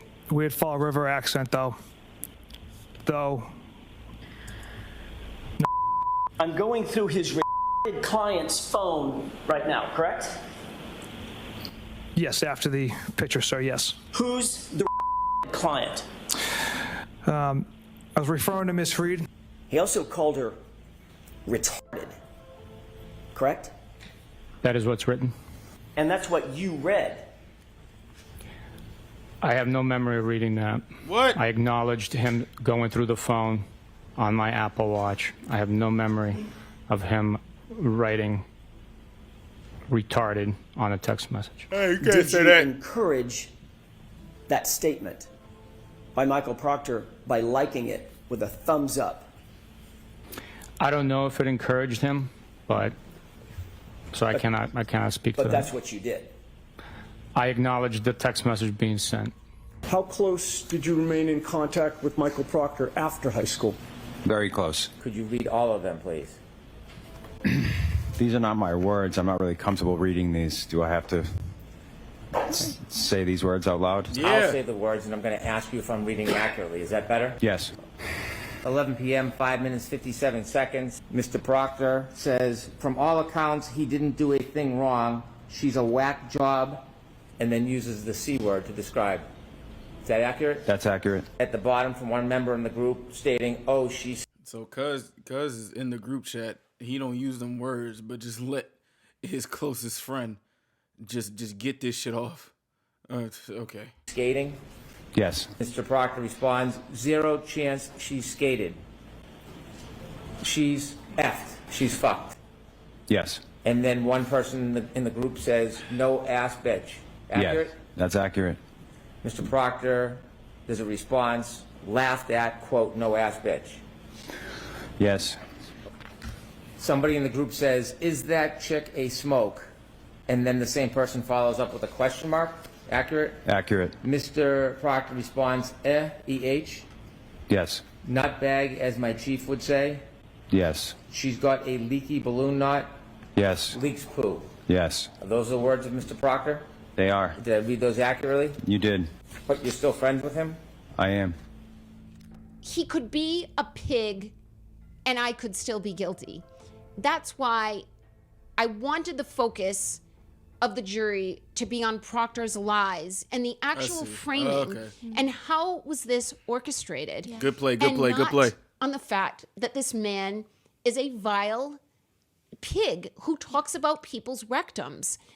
You could still have a guilty woman and just a very unprofessional investigator. I cared much more about the lies that enabled him to pull off what he pulled off. And the text messages were just, I just spent my energy assuring my parents that do not feel bad for me. This man does not have that power over me. Anyone who looks at me differently because some stranger who's never seen me naked is going to talk about my anatomy. Anyone who finds that entertaining or is going to judge me for it isn't anybody I want in my life anyway. Yeah. Fair enough. During the trial, you're sitting there. The witnesses are going up onto the stand. They're testifying. They're like, Karen did this. Karen said this. How do you not go up and testify? Do you not have the urge to be like, no, let me tell you? Man. I did have the urge, and I tried to quell that and to satiate it by doing the documentary so that I could go back to the hotel at night and be interviewed. I see. The judge was appearing to be so much more lenient with her rulings with the prosecution than she was with us. I mean, we had to fight for everything. And it seemed to be a one-way street, that there was a worry if I testified, the prosecutor, especially Brennan, he seemed to be given even more latitude than Lally was. Bro, that shit is crazy. She can't even, like, oh my gosh. Court is a motherfucker, bro. Like, niggas just lying on the stand, acting a fool. But if she go up there and testify, then all the focus is just gonna turn on her some way, somehow. It's just like, you would think this would be cut and dry. But no, it's not. It's not at all. He did this with our witnesses. He was putting words in their mouths in his questions of those witnesses. Not exactly, but for example, something like he would say to Dr. Wolf from ARCA, so after a car has backed up 60 feet at 20 miles an hour and damaged this arm, then did the car keep going? Like you can't testify for the witness. Wolf has to agree that car, I can't remember the numbers anymore. I used to know them with precision and now I don't, but he would ask a question and insert the answer he wanted, which he shouldn't be allowed to do, but he was. So there was real risk. Same with risks putting Proctor on the stand, that we're not playing by the same rules, that Brennan was just so unethical in his questioning. I was really all right. I had lived 3 years before the first trial of long hearings, battling for things. I was getting used to it at this point. I don't think the public really started paying attention outside of the local market, really started paying attention until trial. But we had hours and hours of hearings for 3 years, including 2 arrests where I was in chains, shackled and handcuffed. So I had gotten very good at venting to the people that were there to be vented to. And I knew if I can escape this hell, I will be able to get my side out. So it wasn't as bad as people think. Like, how did you watch this person and not scream? I felt very close to God. I felt my parents' presence behind me. I had my lawyers who became like family, all of them to me. And I knew they were frustrated on my behalf. And I knew the public, especially by the second trial, the public knew what was happening, that Karen, this isn't your scourge. This is not your cross alone. Everybody behind you and around you is carrying it. Do not let it eat at you. Do not let that person control you. Yeah, her self-control is all right.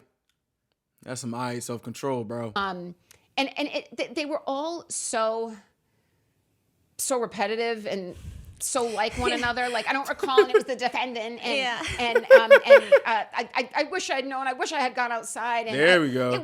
There we go. Personality coming out. Okay, there we go. Yeah. It wasn't laughable. It was very serious, but it was very predictable. And I hope it was transparent to the jury, and apparently it was to both juries, because I was acquitted both times. Yeah. Did you get a vibe that Auntie Bev did not like you? Yeah. Judge Cannoni. Yes. I felt that Judge Cannoni did not. I felt that she had a personal animus towards me. Absolutely. Also, I'm not going to lie. Absolutely. I'm not going to lie to you. If there are some things that scare me or make me nervous, make me quiver in my boots. One of those things is a judge not liking me just for the fuck of it. Especially when you know, like, a judge can do whatever they want, which is what was going on here. Imagine she not liking, bro. I would think my goose is cooked. Oh my, that's scary, bro. This whole shit is just scary. I do like how we are able to, like, get her side on this thing. Like, bro, like, what? Like, people, it was like 35-1. Well, excluding the her legal team, but it's just like, damn, everybody really tried. Shit. McAlbert's tried, police lied, Karen reading 5. I felt it very early on. In our early hearings in 2022, we wouldn't be called right away because there were other cases. They started prioritizing us, and we were drawing such crowds that when we would have a hearing, they would get it started very promptly to help clear the courthouse, get us all in and get us all out, get the media out, and then hear other cases. But early on, when it wasn't attracting a big crowd, we would wait our turn, and there'd be other cases and other defendants called. And I was sitting at a hearing, I want to say it was September of 2022. It was like the first hearing that Alan was on the team for, and we were sitting in the back row. If you're looking at the courtroom on the left side, waiting, and there were maybe 4 other cases that she called, and every defendant, it was all 4 men, maybe 1 woman. Thank you for being here. Thank you for dressing professionally for court. She said this. It was it was on repeat for every, thank you for being here. Thank you for dressing professionally to court. This happened multiple hearings. She Why never professionally? said it to me. There were moments that I wow. felt she was ruling unfairly, but as far as not liking me, that was the first indication I felt she may not like me personally for some reason. And then there was a moment with the verdict form in trial 1 where, Bro, I mean, that's your viewers need to see the verdict form if they haven't, that they then tried to present in the second trial. Okay, so it says, in the above entitled case, we the jury say that the defendant is not guilty. That's 1. 2 is guilty of offense as charged, murder in second degree. And this is the unanimous decision of all 12. That's it? That's it? That's the verdict slip? That's it? But wait, but there were other charges though, no? Again, this verdict form. Oh, that's the shit that, oh, when they were trying to, bro, what? So it's like, huh? Okay, not guilty is 1. 2, guilty of offense is charged, manslaughter. Check one or both of the following.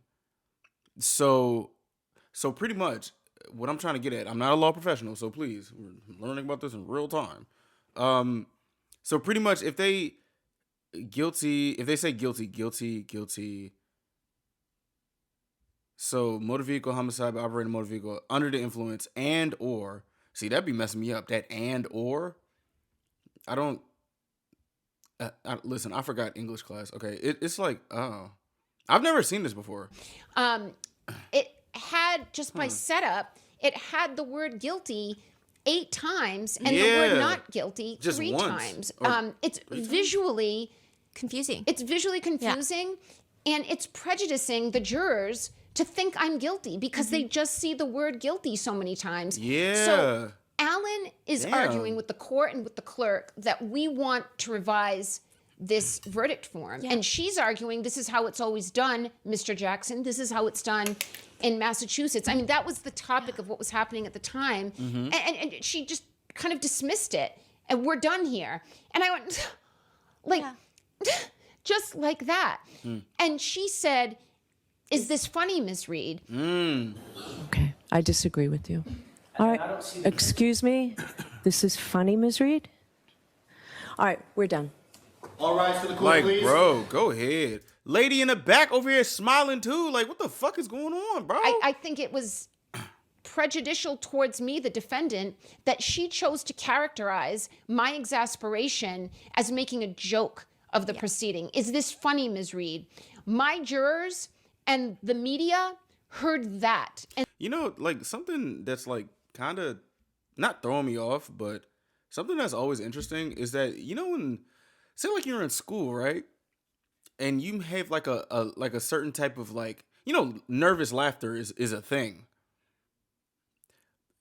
I have not known about nervous laughter until I got out of school. There were some times where I was literally like nervously laughing or having like an exasperation. And the teacher thought shit was funny. Mind you, I have an RBF. You know what I'm saying? Like, if I'm like nervous and I'm like have a little, the amount of times I've been reprimanded in school for like doing this, just like like I'm not busting out laughing. What is it? Stitch busting laughter. And but like sometimes the teachers, I don't know, bro. It's just that was kind of bizarre. That's pretty much what I'm saying. It's kind of bizarre. It's like, yo, this case is a mess. It's a bunch of shit going on. You would think if we're like trying to be impartial, that's what they like to use over there in the judicial system. Being impartial, it's like, bro, why is this so confusing? Especially when you know court is where psychology thrives. You know what I'm saying? Why would you put guilty 8 times, like a bunch of them times? Like, it's like, you know what's going on. So it's like, are we really impartial? Or are you just saying that because you just gotta get the words out because that's the law? gross mischaracterization. Judge Cannoni knows exactly what my reaction was. It was one of disbelief and exasperation and frustration. And she addressed me. I have lawyers here who speak on my behalf. You can address my lawyers who can address me. But you addressing me directly is baiting me to then respond to the court, which will not end well for me. But those, and the list goes on, but her calling me out, like, she knows what I'm going through right now. She knows how difficult this is for any defendant to stand trial. When the verdict was read, we were prepared for a sentencing hearing. So my legal team in the days of the verdict watch was split up into two groups. At the hotel, Alan had a suite at one end of the top floor, and Bob Alessi had a suite at the other. And we had two teams. Liza, Evan, Alan, and I were working on the closing argument. David, Yannetti, Bob, and Sophie and Sydney, two of our interns, were in Bob's room working on a sentencing hearing. So if, God forbid, I was convicted of anything, which we thought there was a likelihood I could be convicted of the OUI based on how the first trial ended, hung up, looking, jurors were telling us they were looking for an OUI, not a manslaughter OUI, but just garden variety OUI that was not there. They were working on sentencing that if I was convicted of OUI, we fully expected, I did anyway, my lawyers were split, that Brennan would ask for the maximum 2 years. So 2 years? Holy shit. I mean, driving drunk is really dangerous. I'm just thinking about it in like the sense of this whole case. It's like, wow. Like sometimes, like, you know what? I can't wait to like look into certain types of like cases and just like law in general. When I get the time to do so, it's just like, interesting. But like 2 years, wow. Because like prosecution is gonna try to get you on something. They don't want to have egg on their face, which they got Sunday side up egg on their face, but it's like, damn, shit. Stop driving drunk. You know what I'm saying? it was such a difficult decision to put the OUI on the slip because I felt I was almost guaranteeing I was going to go to jail. Mm-hmm. That with this district attorney and this judge, if I don't put OUI on, the jury is forced, if they want to convict me, it's going to have to do with John's death. But once I put OUI on, just drunk driving, I'm much more likely, based on the evidence, the blood alcohol taken from the hospital, I'm more likely to get a conviction. Right. And while I'm not facing life in prison, I could be facing 2 years in prison. I had to have, I got about a dozen character letters, they're called, of not friends and family, but teachers I've had, students I've had, coworkers of mine. And the character letter has to be written on the premise that you are guilty. You're not arguing for my innocence. You have to accept the conviction, but then argue for the judge based on my character and what they know about me personally that she should go light on sentencing. So see, like, bro, the thing about it is like, this is why publicizing a case is more, I would say publicizing a case is way more, I don't know the word to use, but it can go so, it can literally go either right or left, because the majority of people don't know how court works. You know what I'm saying? So it's like there was a time where people was like, oh, you was charged with this? You're just guilty because you were charged. Mind you, it's so many inner workings of things. And it's like people, the masses, they don't know how court works. And it's like, when you publicize a case and people are, or you put this case to be like the judge, jury, and executioner, it seems like the public is that. It's really, I think it's kind of disingenuous. Especially if it comes from like in this case, like the prosecution is literally trying to railroad her. So we're putting this in the media to put it in the media, and it's like people don't even know what's going on. Like you can be convicted of something like a lesser charge, and people will literally think you're convicted of everything just because that conviction thing is right there, because you know people don't read. And then the headline can do whatever they want and just say convicted on charges. Knowing damn well people don't read articles. Damn near people don't even watch a 1 minute TikTok. Like, I think that is dangerous. Like, it's really, really dangerous. And it's like you kind of don't have control over that. What you do have control over is obviously not driving drunk. But like, we know that's wrong. So we're in this situation right now. We're talking about this situation in a vacuum. It's like, damn. The amount of times where she literally did not have control is fucking crazy. I have never, like, been in support of somebody this much in my life. I'm not gonna lie to you. I'm not gonna hold you. Like, I'm seeing myself, like, backing her. And it's like, damn. Everybody had it out to get her. And I still haven't gotten the question why, or gotten my answer as to why. Why do people hate this woman so much? I'm in one room preparing for a full acquittal with Alan's clothes, and then I'm running down the hall and making sure all the letters, the character letters are getting printed. And also, if you blindside somebody like a regular citizen, I think that's also kind of like fucked up, because the people in like law enforcement and in the judicial system, they know these things. They study this stuff. And also they know that regular civilians don't know the nitty gritty of the law.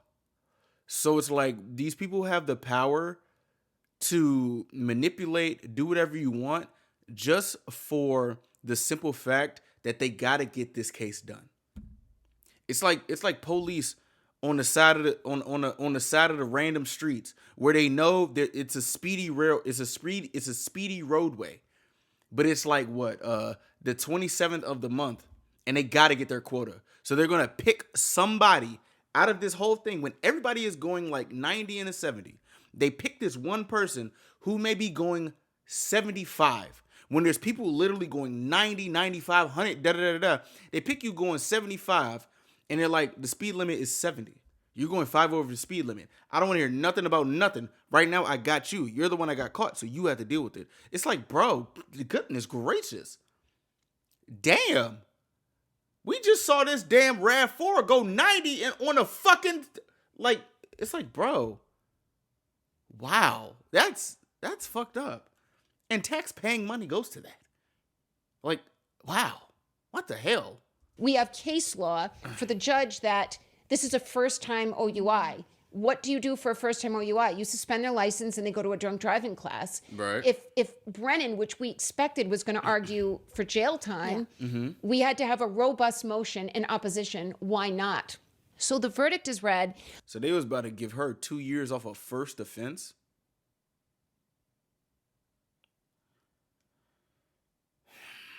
What the fuck? I'm relieved, but I'm still waiting after the final not guilty, the leaving the scene was read. I still have sentencing because I was found guilty of the OUI. Okay. So Okay. Judge Cannoni looks at Hank Brennan and says, and what do you recommend for sentencing? And this was almost more shocking than the verdict. Truly shocking. Like, I had expected it, if I had to bet an appendage, had thought if I was convicted of OUI or anything, Brennan would ask for the max sentence. And I thought she would split the baby and say, well, the max is 2, I'm going to give her a year, which is still devastating. I mean, yeah. So she looks to Brennan. And also, Karen is very smart. She's very smart. I'm just saying that off of her using the word appendage. When she could have just said, I bet my arm and leg. She said appendage.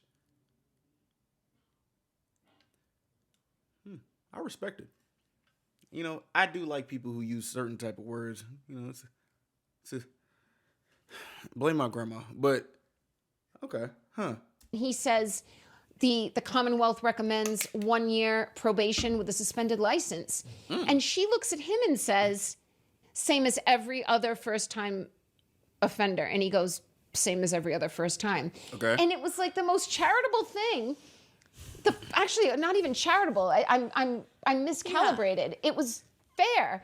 You're not used to that. Hey, Mr. Brennan, what's the Commonwealth's recommendation? Your Honor, the Commonwealth moves for sentencing. We recommend a probation 1 year 24D program. So the standard that everybody else gets on their first-time OUI? Certainly. Okay. We ask that she be treated no differently, no better. So I'm happy to do it. Okay. All right. Thank you all. 1 year probation. 1 year probation on docket number all right. 002. Oh, all right, for sure. You drunk driving? Take that license away for a year. You act right. All right, cool. Not cool. Like, all right, okay, we got that. Justice was served on that. I think justice was served on that. I don't even know this happened. Stephanie didn't say this, but okay. So it's like, all right, cool. No license for you for a year. Get right. But now let's move on to everything else, though. You know. The wildest turn of events. I couldn't believe that this man, Brennan, was just arguing in his closing argument 2 days earlier for me to spend my life in prison. And then he has a moment with a judge that seems favorable to him to send me to jail enough to hurt. A week is enough to hurt. And he says, just slap her on the wrist. I looked at him and it just... So wait, were you faking all along? Yeah. Or you know this is the only way to be saved with your public image is you lost, so now you almost have to be reasonable? I ain't gonna lie to you, bro. Damn.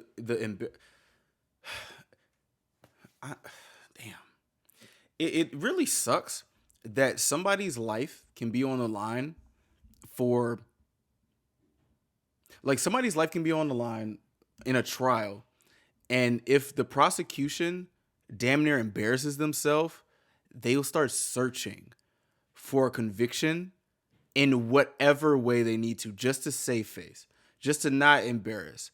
You know, I can imagine a whole city or a commonwealth spend all this money to get all these people here, and then the whole case is a mess. Like, people go to school 8+ years for moments like this.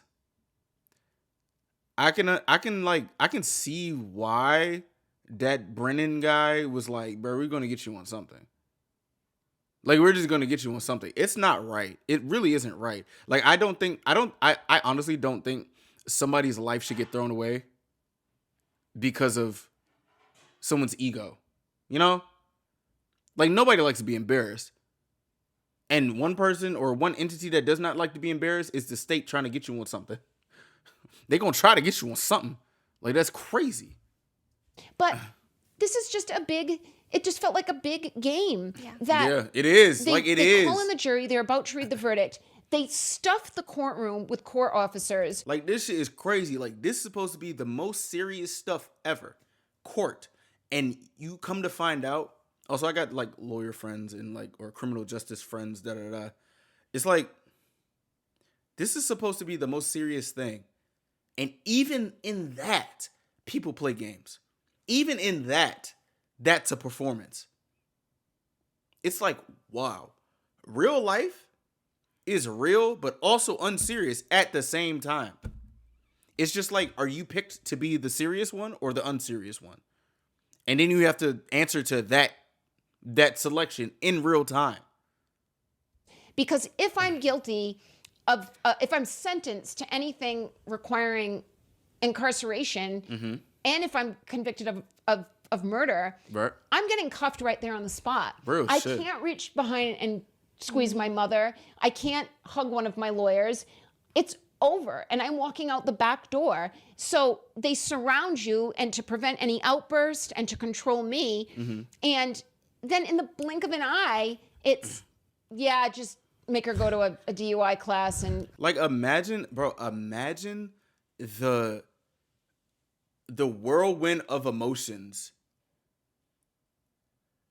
I ain't gonna lie to you. If she smiles right there, she can do that. Like, bro, like, this is crazy. I don't know. Have y'all ever been in a courtroom before? That shit, You talk about aura, bro. That energy inside of a courtroom is, I don't know, like, and that's why I be like, yo, I don't understand how some people just be like, so big and bad in the courtroom, say I would do this to the judge, or like that one person that dove on the judge. It's just like, whoa, this place is scary. Shit, this is scary. And you got people over here playing in the damn courtroom. Like, come on, bro. Parade out front for it too, by the way. It was just, that was the most befuddling of the 3 months of the second trial, was when Brennan said, yeah, just 1 year probation. I'm like, wait a minute. You've been trying to end my life. Can you at least be consistent? Yeah. No, and for real. pretend you think I'm a bad person? Can you just finish the charade? And even with the judge. So the standard that everybody else gets on their first time OUI? Certainly. Okay. Bro, that shit be like in Tyler Perry. Have y'all ever seen Beauty and the Black, the Tyler Perry movie? When people, when the when the dialogue is so bad, they repeat themselves. They be like, "I'm finna go to the store." "Are you going to the store?" "Okay, okay. I just told you I'm finna go to the store."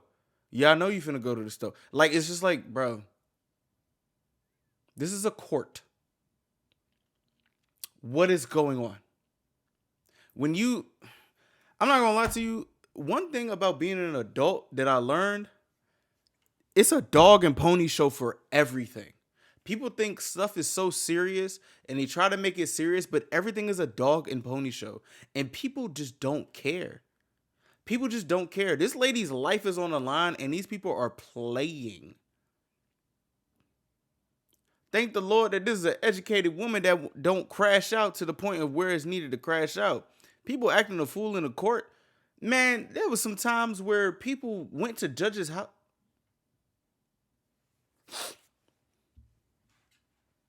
Let's keep going. It was same as every other, like, I haven't felt same as every other defendant at all in this courthouse. That I was still in shock at that I was convicted of the OUI and that Brennan didn't argue, and all that work we did, of course, because we were prepared. We didn't need it, thank God. It's kind of funny. She over here. The thing is, an OUI, drunk driving, is so serious.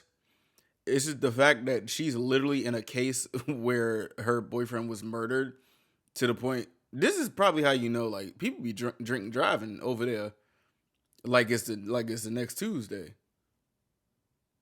That puts it into perspective. But that's a tangent. We all know not to drink and drive, but it's just like interesting to hear. But that was one of the more shocking events of the second trial for me. Damn, Morgan and Stanley can wait. Damn, girl. I'm kidding. Get your chicken. You know, usually I skip the paid advertisements, but y'all gotta see this shit. Because if you think about it, Morgan and Morgan, flip it around, win-win.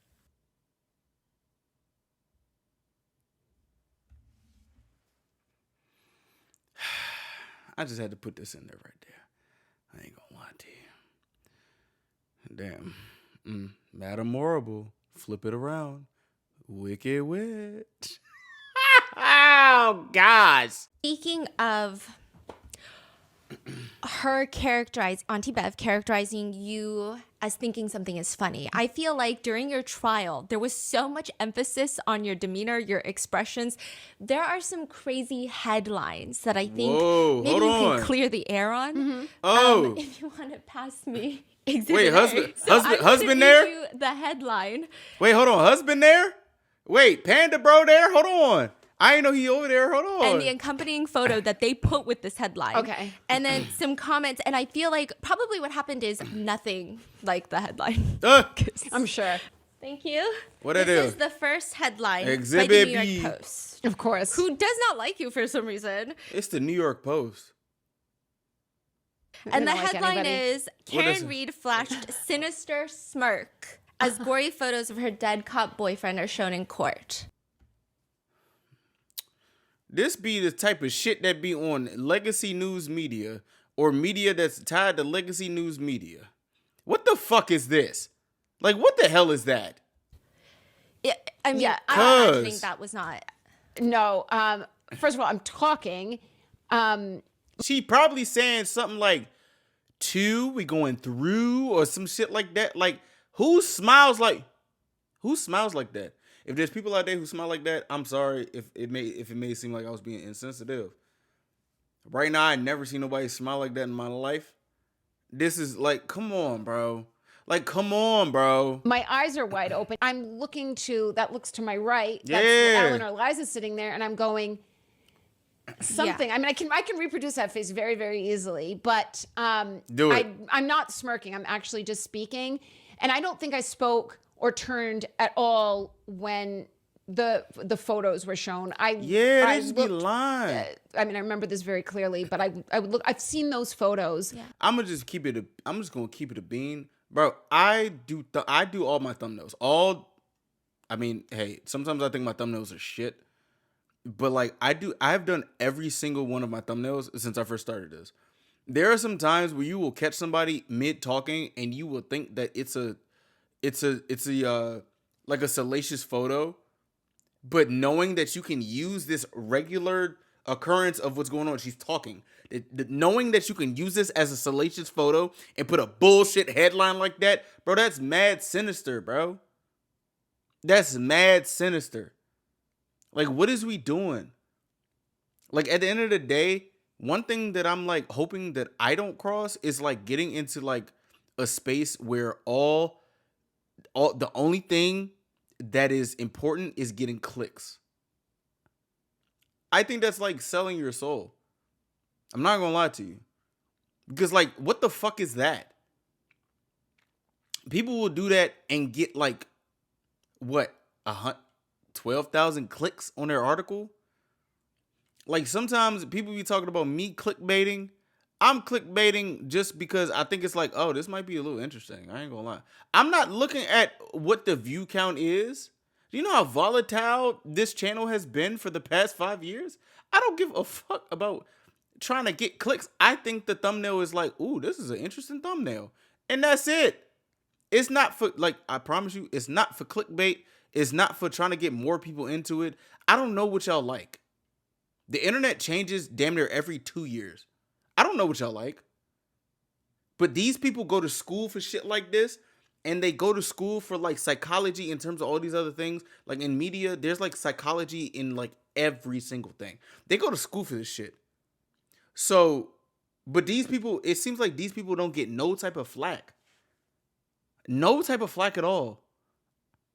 But the nigga, but it's like the nigga in his basement, like, for a better term. I'm not in my basement right now, but like a nigga in his basement make a thumbnail. They're like, all he did is clickbait. All he do is clickbait. Like, bro, there are people in legacy media literally doing clickbait and just blatantly lying. They're lying. Like, huh? Like, why would you say that? Like, this is crazy. I ain't never been like this in my life. This shit is surreal.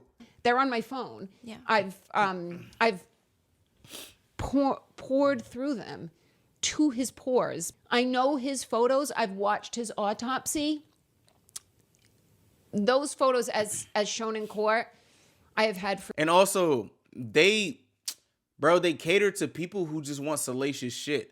These people don't know how court is. She probably has already seen. First off, she saw his dead body in real time. Have you seen a dead body before? I have. Have you? Sorry, but like that photo that they caught right there, no, that's sinister. And people are probably gonna eat it up, saying like, "Oh, she's smiling while her dead boyfriend in court." Nigga, did you know? Did you even know that like preparing for a trial is a thing? Like I'm sure they know what's going to be like. That's what happens when it's being fair. That there's a reason why people hide things in discovery and stuff like that. Boy, wait till I start learning more about this court stuff. You think I got vibrato now? I probably won't have vibrato then. I'm gonna be a little humble, but it's just like, damn, like, yo, like people know what is going on in a process.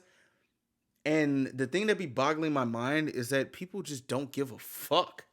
Like, it's just the simple fact that something that can like squash a whole like conspiracy to prove somebody's innocence, the other side just doesn't give a shit. There's power in not giving a shit or ignoring something. For years, and I've analyzed. It took us. There's a burn mark on his sternum that we couldn't figure out for months what it was, and finally realized. I think I Googled or described it to Google. It was he was burned with the defibrillator pads. Really? I'm just giving an example of. They were horrifying to see. For several weeks, I told David not to upload them to the Dropbox that lived on my cell phone because I didn't want there to be any chance I'd be scrolling through Dropbox and there it was. The autopsy took me like a year. It's quite gruesome. I can't believe people do this for a living. But, no, for real. But I had to know everything so I could piece everything together. But I don't believe I spoke ever or turned to speak to a lawyer. Well, the photos of his body were up on the projection. That's what we assumed. But I do look like that when I talk sometimes, unfortunately. This one is also wild. Karen Reed rolls eyes, snaps at defense team as she stands trial in murder of Boston cop boyfriend John O'Keefe. Oh, I'm sure I rolled my eyes. I know I have rolled my eyes many times. I speak very emphatically to the defense team.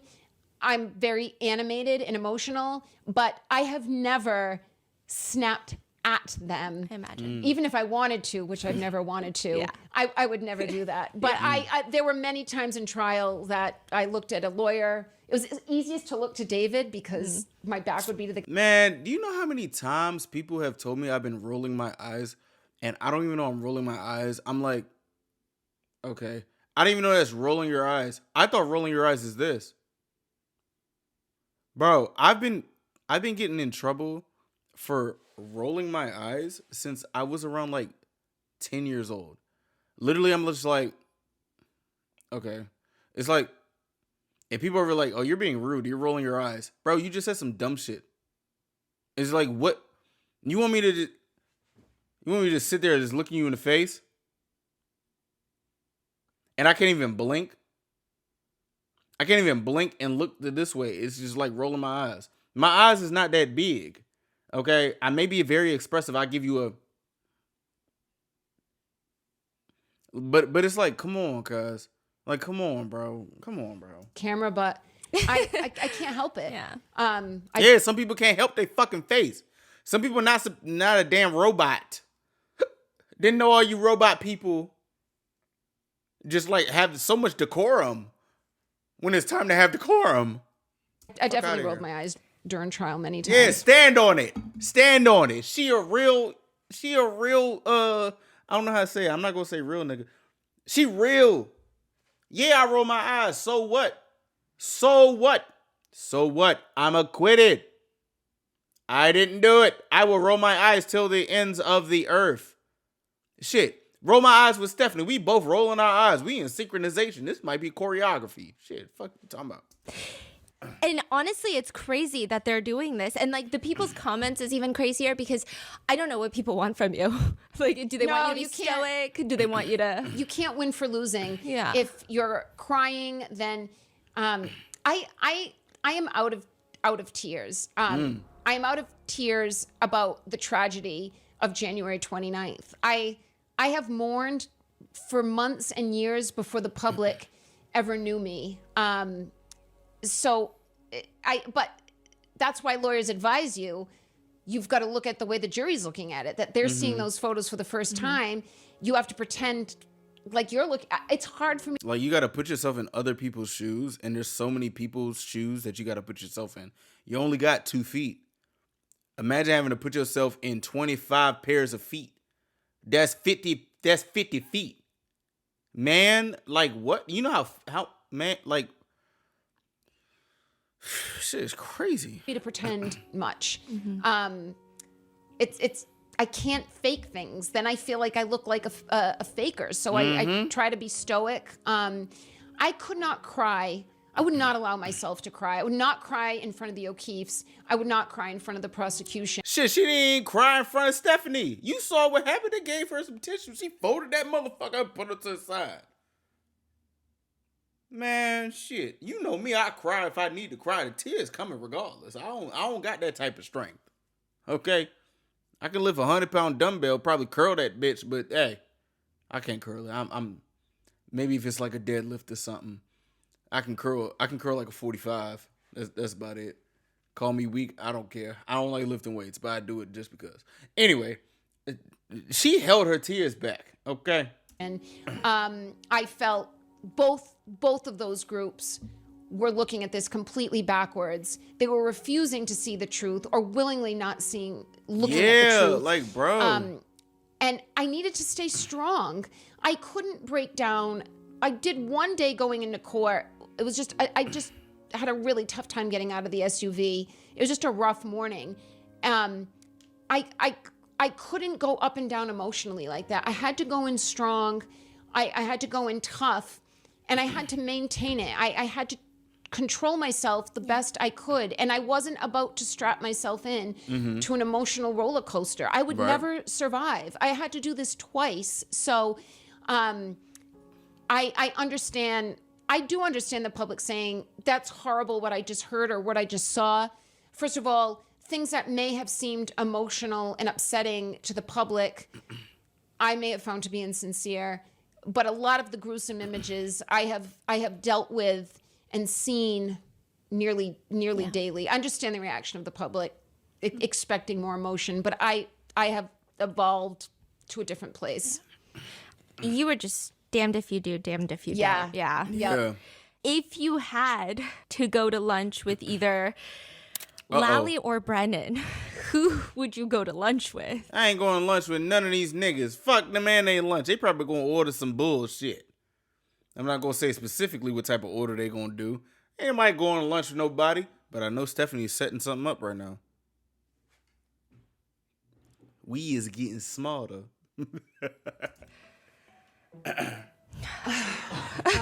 don't want to go to lunch with them, none of them niggas. Why? Oh, really? Okay. I would go with Brennan. I feel that I make him very uncomfortable. Your Honor, my brief review of the lab paperwork. This is a nigga that was paid $500,000. He over here stuttering and shit.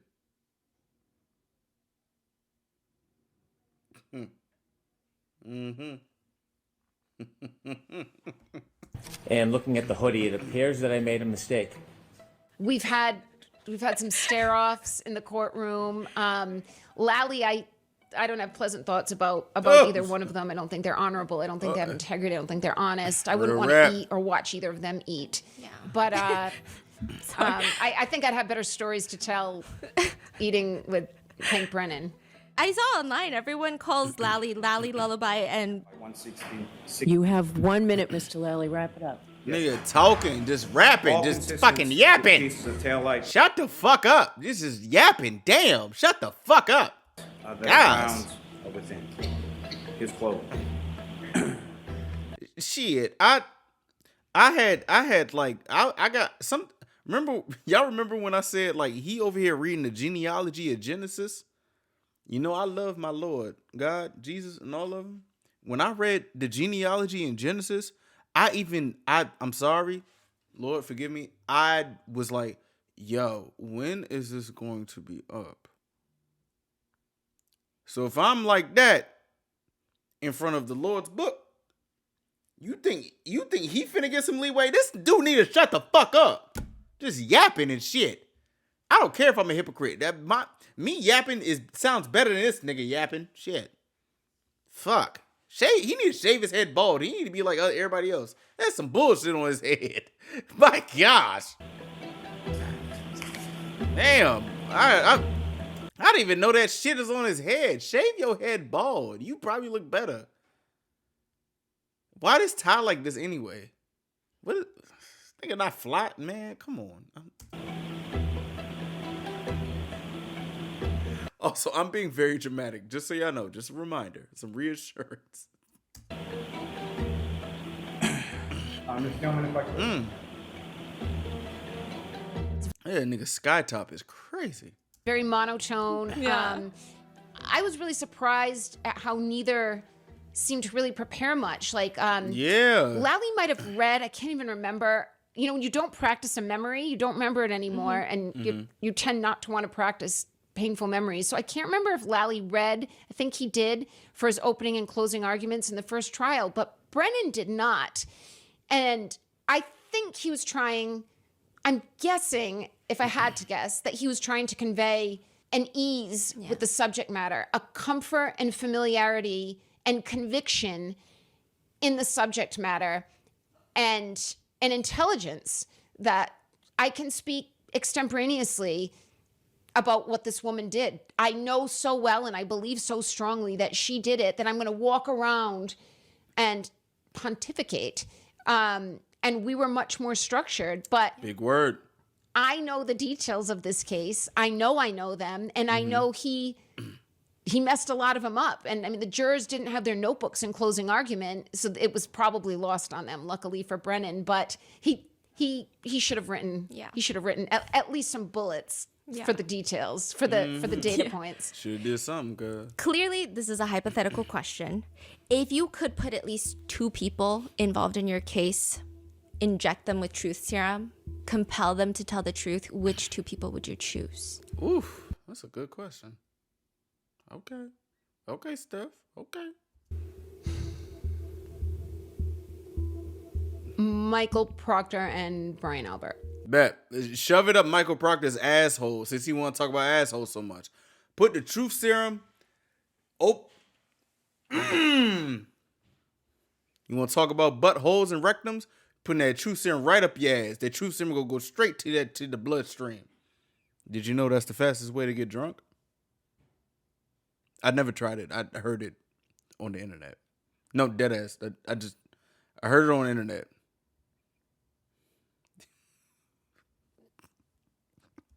What would you hypothetically want to know or ask? The truth. About that night, about everything? The night, the months. I have a pretty good guess of how things, I've seen these men. I'm not gonna lie to you. I'm gonna keep it P, and hopefully this don't make me sound misogynistic. I want to see what Jennifer McCabe saw. She saw something. I think she saw something. I genuinely think she saw something. Usually, because I respect women. I love women. Women are very observant. Very, very, very observant. I was raised by 2 of them. They have been observant my whole life. They're still observant. I'm sorry. You can't, my utmost respect, you can't play like that. You saw something. One of them ladies saw something because like I don't know how else to explain it. It's like when, like, I know, was it girls go to Jupiter? No, boys go to Jupiter to get more stupider. Girls go to Mars to get more smart. Like, come on, bro. One of them ladies saw something. And even if I'm wrong, I'm going to be wrong. I'm going off of what my mom and my grandmama taught me. So that's just what it is. I feel like somebody in that house saw something very specific and relayed information back. And I don't know, man. I don't want to hear from Brian Albert. Like, I kind of think Nicole either saw something or Jennifer McCabe saw something. One of them 2 saw something. Because these guys look like dumb niggas. They look dumb. They look like they get dumb as shit. Oh, I can't see nothing. I'm drunk off the Jameson. Da da da da da da da da da. Like, hey, bro, come on now. Come on, bro. I don't want to hear from them. Because to me, it feels like the people who should have, and also if it like comes off a certain type of way, I apologize. I'm speaking from my teaching or my learning from as being a child. Somebody saw something, and these people, and I feel like this whole place knows that when the men get drunk, they get dumb as a bitch. And I feel bad that I feel like some of these ladies need to cover up for these shitty ass dudes. It ain't right. It ain't right. I ain't gonna lie to you. It ain't right. But something is telling me that people are covering up for these shitty ass dudes. And these shitty ass dudes have been showing their ass this whole time. And that's why their asses need to go to jail. They need to just go to jail. Over here, so bro, if I ever put the missus in a situation like that, nigga, put me away. What the fuck? Who the fuck? Like, huh? You're not even supposed to do that. Off of like man code, you're not supposed to put your wife in a situation like that. You know, you're not supposed to do that. That is your wife, boy. Like, huh? Or maybe this is some other type of men code that I wasn't fulfilled with. You know? Must have been me. I must have been raised right. Shit.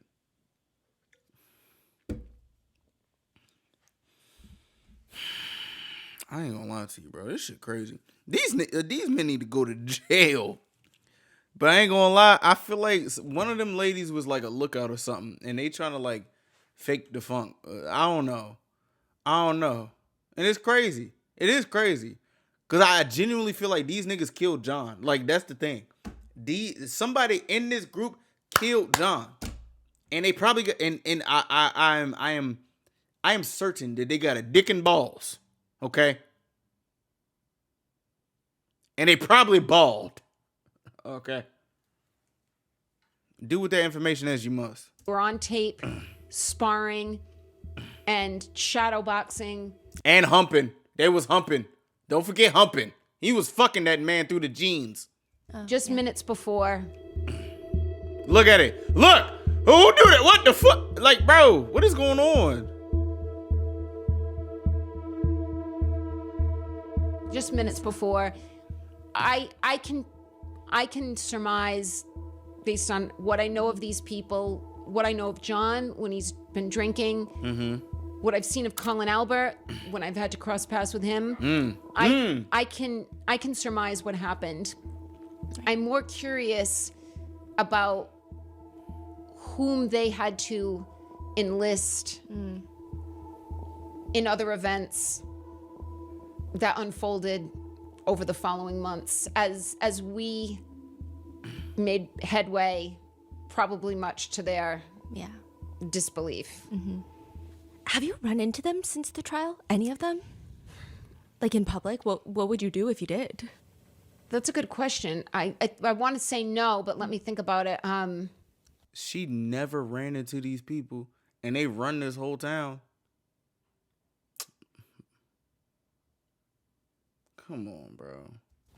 Like I was in a bar. I was at the Warren Tavern in Charlestown, and a girl who works there is a very staunch supporter. She was at many of the trial dates, and she had told me that Brian Albert had been in there. I know that I've missed Brian Albert a couple times. My guess is he is not embraced in Boston establishments the way I am. Shun that nigga. Shun him. You can't get no Jameson around here, boy. Hell no. You don't get no Jameson. You better Uber Eats that shit and don't use your name. Put your name as Orion Balbert. This is what happens when you act a fucking fool and try to start doing shit. The people gonna talk. The people are gonna talk. I don't know how they do shit in Boston. I don't know, but the people gonna talk. Hold on, Slim. You ain't finna come in here and get no drink. I don't give a fuck if your brother like D&E pizza. Talk about some damn D&E pizza. You ain't finna get no D or no E in this pizza joint, nigga. Fuck you, bitch. You wanna be corrupt? We gonna corrupt your day. You get no drink. Drink water for the rest of your days, motherfucker. But no, I don't think I've run into. Thankfully, I don't care to see. I don't fantasize about it. Yeah, I don't fuck need to them see any of these niggas. people. Fuck them people. What about like people who think you're guilty? Like, have you run into them in public? And how could you tell? Because is that what they say, how they act? Yeah, I had one. This is the first time a husband been active in this whole joint. I didn't even know he was there. I thought he was like in the back row. Stephanie told his ass, "Hey, go sit over there. If she needs something, come in and get something." That nigga right there. He been quiet as a church mouse pissing on cotton. I didn't know he was right there. Person out of, at this point, over several thousand, come up to me on Hanover Street. I was leaving a restaurant, Saraceno's, where the owners have been incredibly hospitable to me and my legal team throughout trial. We'd pop in there all the time. And some woman, very haggard, older woman, came up to me and asked me right outside the restaurant. We had just left, and she came up to me on the steps of Saraceno's and said, "How can you smile? You Karen Reed, how can you smile?" And before I could even, I'd not had an interaction like this at all. This was in November of 2024, between the two trials. I had not had an encounter like this, and the owners of Saraceno's, they also own like a coffee shop right next door. So they take up some real estate on that sidewalk. Yeah. Several of them came out and all but chased her down the street with pitchforks. Shut up. You're ignorant. And she didn't seem to be of all her, she didn't seem to be of all her wits. That is the only time that has happened. Really? We've spent most of our time in the seaport. We've just in our downtime. Nearly every Friday. I can't think of a Friday. I'm not gonna lie. Being somebody who's like deemed as a normal person and then becoming a potential public pariah is the most jarring thing that can happen to a human. Like, I ain't gonna hold you. Some people think it's like cool to come up to like your favorite person, your favorite celebrity, your favorite content creator, this, that, and the third. But I think there's a differentiation between me and people who are like just, not new to this, they true to this. For me, whoever comes up to me and people who come up to me, every single time it's a boom. My heart starts racing because I'm a paranoid person and I got social anxiety.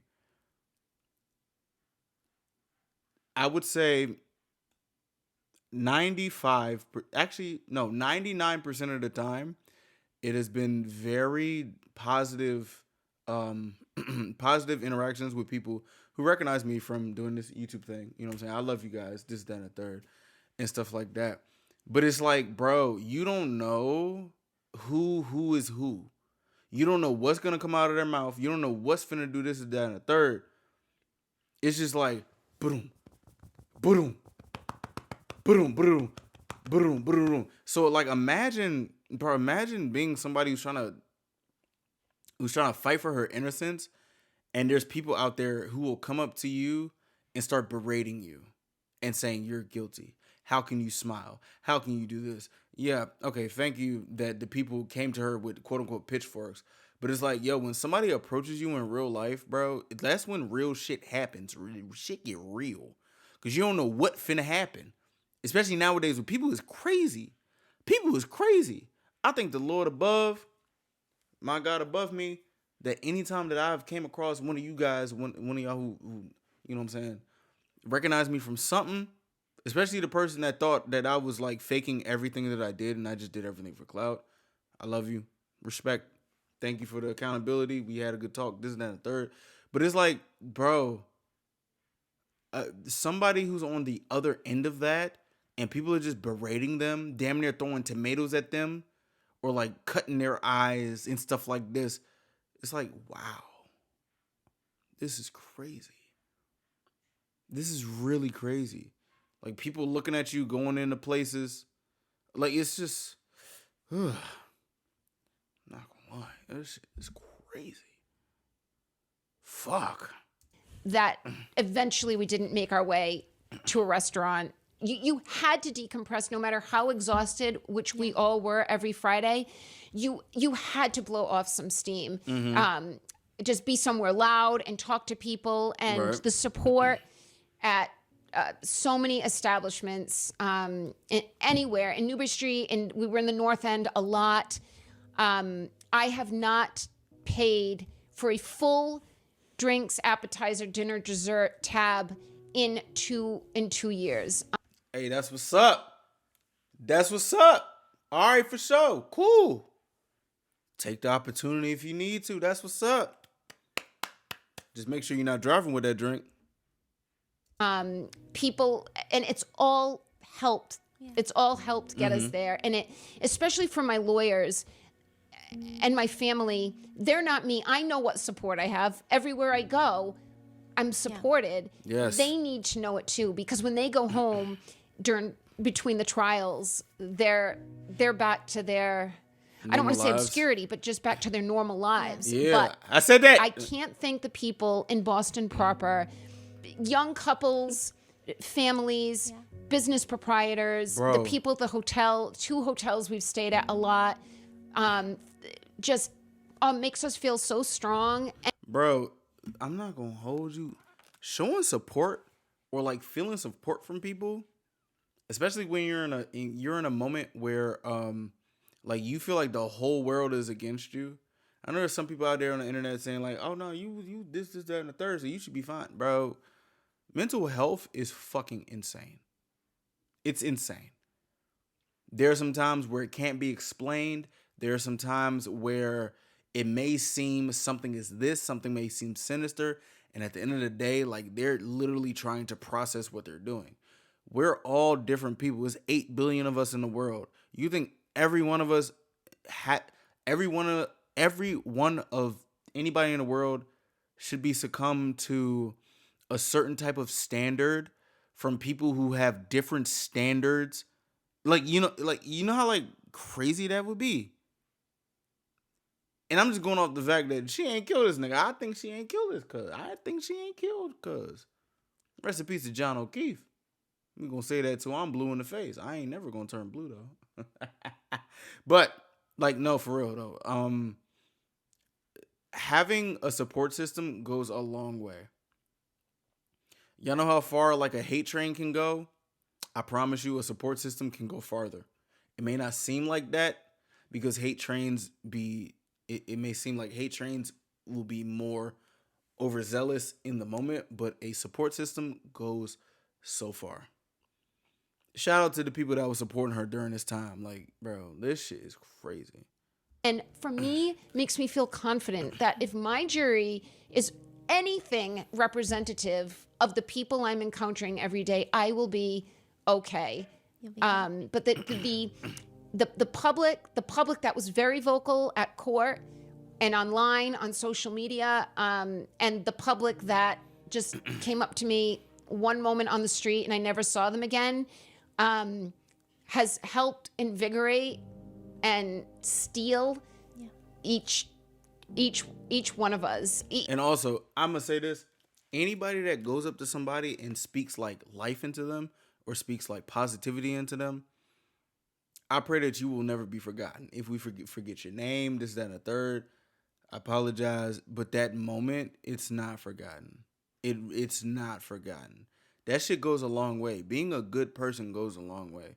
If you haven't seen that, I don't know who the journalist was, but it was a black lady it was a black woman putting life into the Jacksonville Jaguars coach, and people were calling to get her fired. Literally, all she was doing was saying like, "It's okay, y'all can try next year." Like the black mom, black grandma, like saying like, "Hey, I understand what's going on.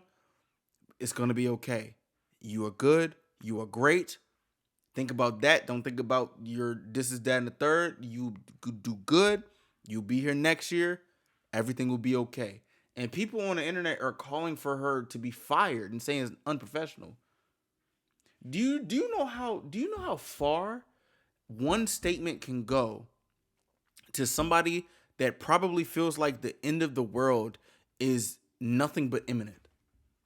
Being nice is free, And also being nice is or being courteous, being sensitive, being like supportive, bro, that shit goes a long ass way. A long way. But hey, shout out to the people who be positive in life.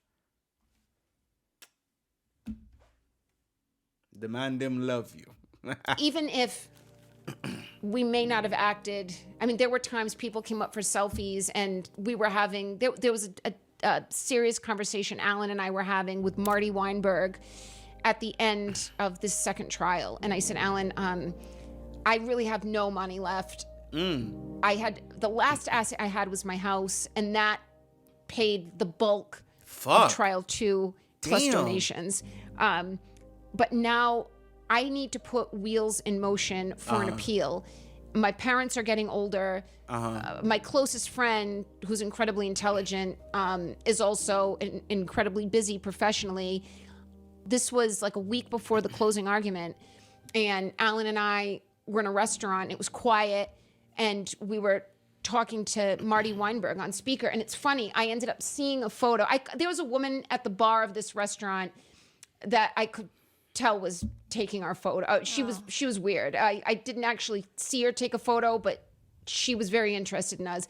I ended up seeing the photo of Alan and me on Twitter with some salacious headline.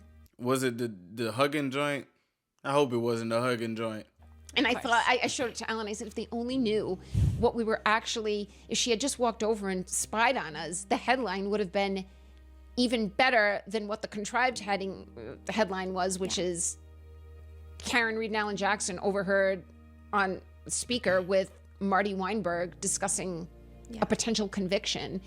And Marty, we don't talk about a lot because he's just come in as a pinch hitter, but it's been in such major ways. And the appeal, which was somewhat thankless because we didn't have any success with it after the first acquittal, the mistrial. But I'll never forget that conversation with him. It was, I think, a Sunday afternoon, and I'm in a steakhouse with Alan talking to him, and Marty says, you're not going to need it, Karen. You're not going to need it, but this is who I recommend. This is the kind of retainer he's going to need. You need to do this. You need to do this. And it was a tough day. We walked back to the hotel, and I felt I was probably like a little weepy. I don't remember how I got on that topic, but I think someone was like asking for a selfie. Someone. So on the way home from that call with Marty, a daughter and mother had asked for selfies, and I just I couldn't. The selfie question is very difficult. A lot of times I'm eating, or I'm having a private conversation. I don't like how I look, like any. No, that's real. Normal, that's real. 45-year-old woman. That's real. I've been crying or I've been upset. And then if you say no, then people think I'm a bitch. Like, I'm supporting you. You're on trial for murdering a cop. You should be so lucky that I'm trying to support you. But then if I do take the photo, it's on social media and I look like I'm enjoying my life. I'm smiling and I look celebratory. That shit is crazy. I cannot win that game. I've turned people down for selfies, and then they just walk a half a block back and take it. Or they'll ask, well, can I have her, if I'm with Liza, well, can I just take her selfie? There's definitely, I'm smart enough about Gen Z, millennials, and my Gen X that I cannot interpret every selfie as staunch support for my innocence. See, that's what I was saying. Like, bro, I wasn't saying nothing. You just gotta fuck around and do some straight agio just for the fuck of it. But it's like, bro, you're damned if you do, you're damned if you don't. You're in like a crazy situation that whatever you do is going to be vilified. Whatever you do is going to be vilified. Like, put yourself in that situation. You wouldn't like that, would you? Especially that one singular person. I know one of y'all be leaving hate comments on something. You be mean on the internet. The probability of all that, one of y'all, one of you, I'm talking to you. You know who you are. I don't even need to know who you are, but you know who you are. Put yourself in that situation. You don't like that, do you? Shit crazy, ain't it? Gotta be a little bit more nicer, bro. Bring up some empathy, please. I'm not gonna lie. Shit's crazy. There are people that ask for selfies that maybe don't even believe I'm innocent or They don't just want know the selfie. anything about the case, but know that I've had people come up to me in the seaport and say, are you famous? Because they just saw it, and then ask for a selfie, and they don't even know who I am. They're going to post it, and then and then start collecting the likes. Yeah, it's always been a guy too, like a Gen Z guy. Who are you? Like, oh damn, yeah. Oh hell, I'm like, oh what you the don't need fuck? to worry if you don't know. Then you don't need to worry about it. They're like, are you on TV? Yeah, that too. Yeah, it's weird. Have you been on the Karen Reed Reddit pages? Yes, Reddit pages. One of the thing about having such a high profile case that's played out publicly is if we're working on trial or working on a witness and it's, well, when did Buchnick testify that the video was a true and accurate representation of the Sally Port? I can just Google it. I don't even, it's like, all right, what's quicker? Do I go into my files with my library lookup system, or do I just Google it and it says... There's like some type of thing that people need to have. Like, some people be saying, oh, you have no media literacy. Bro, do you know the media changes every 2 to 5 years? Now we're finding out about this, is that, and the third. And like, this is a lot. It is a lot. It really is a lot. My gosh. Imagine being a mature woman, 30s, 40s, and you're like in real time learning about the internet. And mind you, the internet changed from 2021 to 2026. People aren't really saying that right now, but there has been a cultural shift in the internet. I don't know if you know, but I know. I've been following this internet shit since 2010. So it's just like, whoa. It's just whoa. And like, normal people be getting caught in the crosshairs, and then their whole lives just get fucked up. Like, it's just like, wow, like, what is it? But I don't know. Day 27, Buchnick testifies June 10th or whatever the date was. So I have not purposefully gone on Reddit to look myself up, but I have done searches looking for details that have led me to Reddit. And I don't go to Reddit. Don't do it. Don't do it. I've always been very pleased. I may not be seeing the right things, but I've always been pleased at the discussions I've seen on Reddit. I take back my don't do it. They're intelligible and they're intelligent. They're not as emotionally, it seems anyway, that they're not as emotionally charged as social media pages where there are people with targeted goals. Like, there'll be, I'm not on Twitter anymore, but I have popped on and off Twitter because there are some people that have actually done very good digging. That's been helpful to me. But I'll read a comment that Karen Reed looks like a leather handbag and she looks like a man with a wig. Or I've read very physically demeaning things. I'm like, clearly you are over emotional for some unconnected third party. Yeah. You can say, I don't like the look on her face, she looks guilty, or I don't like the sound of her voice, she sounds arrogant. But when it gets very personal, I think, all right, which member of which family this is too visceral. Yeah. You must be part of the shrapnel. Yeah. And the whole kill is they're probably not. Like, that's the thing about like media literacy, bro. People have gotten so fucking mean. Like, if you think Michael Proctor, the things that he said was fucked up, imagine going into the bowels, the doo-doo bowels of the internet and seeing what people are saying about you. Bro, my gosh. Oh my fucking, bro. Oh my goodness. In this whole mess that you're saying, I don't know. No, I agree. It's not exactly those comments, but they're trying to hurt me, but they're so personal that it's so obvious. Yeah. It's one of these, or it's one of those guys. Goofy. I know that you legally cannot say a lot of things. There are a lot of theories online about Canton's residence. A girl must try. So I'm just going to run them through you. There is an online conspiracy that Brian Albert and his sister-in-law, Jen McCabe. Jen! Jen! You ain't had to do that stuff. Fair. Do you know anything about that? I do. This is how you know Stephanie is like a little innocent. I ain't gonna lie. She looked down to me like, hey, you know anything about that? You know anything about that? You know anything about that? Not know anything about that. I had read things like that very early on.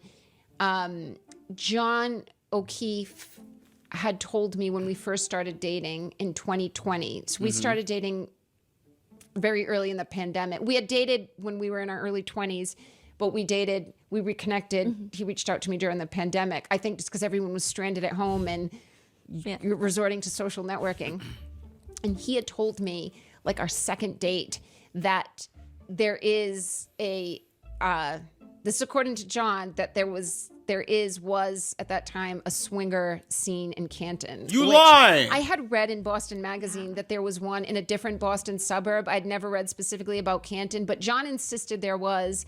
And I think he can't be the only person, and I can't be the second person that's heard that rumor. Exactly. Fueled by, these are people in their 40s, 50s, and 60s in some cases, hanging out all the time, drinking very late, drinking with family.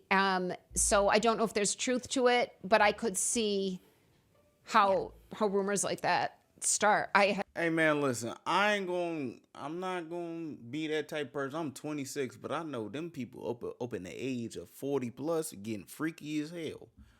Some people don't give a fuck about marriage. Some people really want to get freaky deaky into sheiky deakies. Remember when I heard about that, what is it, that key party? Man, it may be a possibility, probability, I don't know. Ain't my business to do it. That's for Stephanie to ask her about it. I don't give a fuck. Only thing I give a fuck about, they really tried it with this murder case. I'd heard it from John, not about anyone in particular, but about couples in Canton. House long to die in cold. What's the weirdest thing you've ever Googled?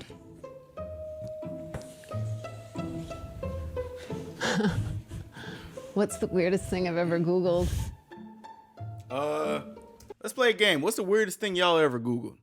I'll say the weirdest thing that I've ever Googled was, hold on. What was it? It was something. Fuck, I don't know. Fuck, I don't remember. I need to remember. Hold on. At like 2 a.m. Oh, God. I'm sure I've Googled something weird. I haven't Googled anything incriminating. I'm sure it had something to do with like matching wires on a chandelier at my house, or something like to do with fixing something. Like, what is this bolt that's sticking out of my lawnmower or something? But I don't know. I don't think I've Googled something like perverted. Oh, God. Hold on, girl. Hold on. We ain't say nothing about that. Hold on. We ain't say nothing about that. Hold on. There is an online rumor that Jen McCabe has voodoo dolls. Plural. Of you. Do you believe it?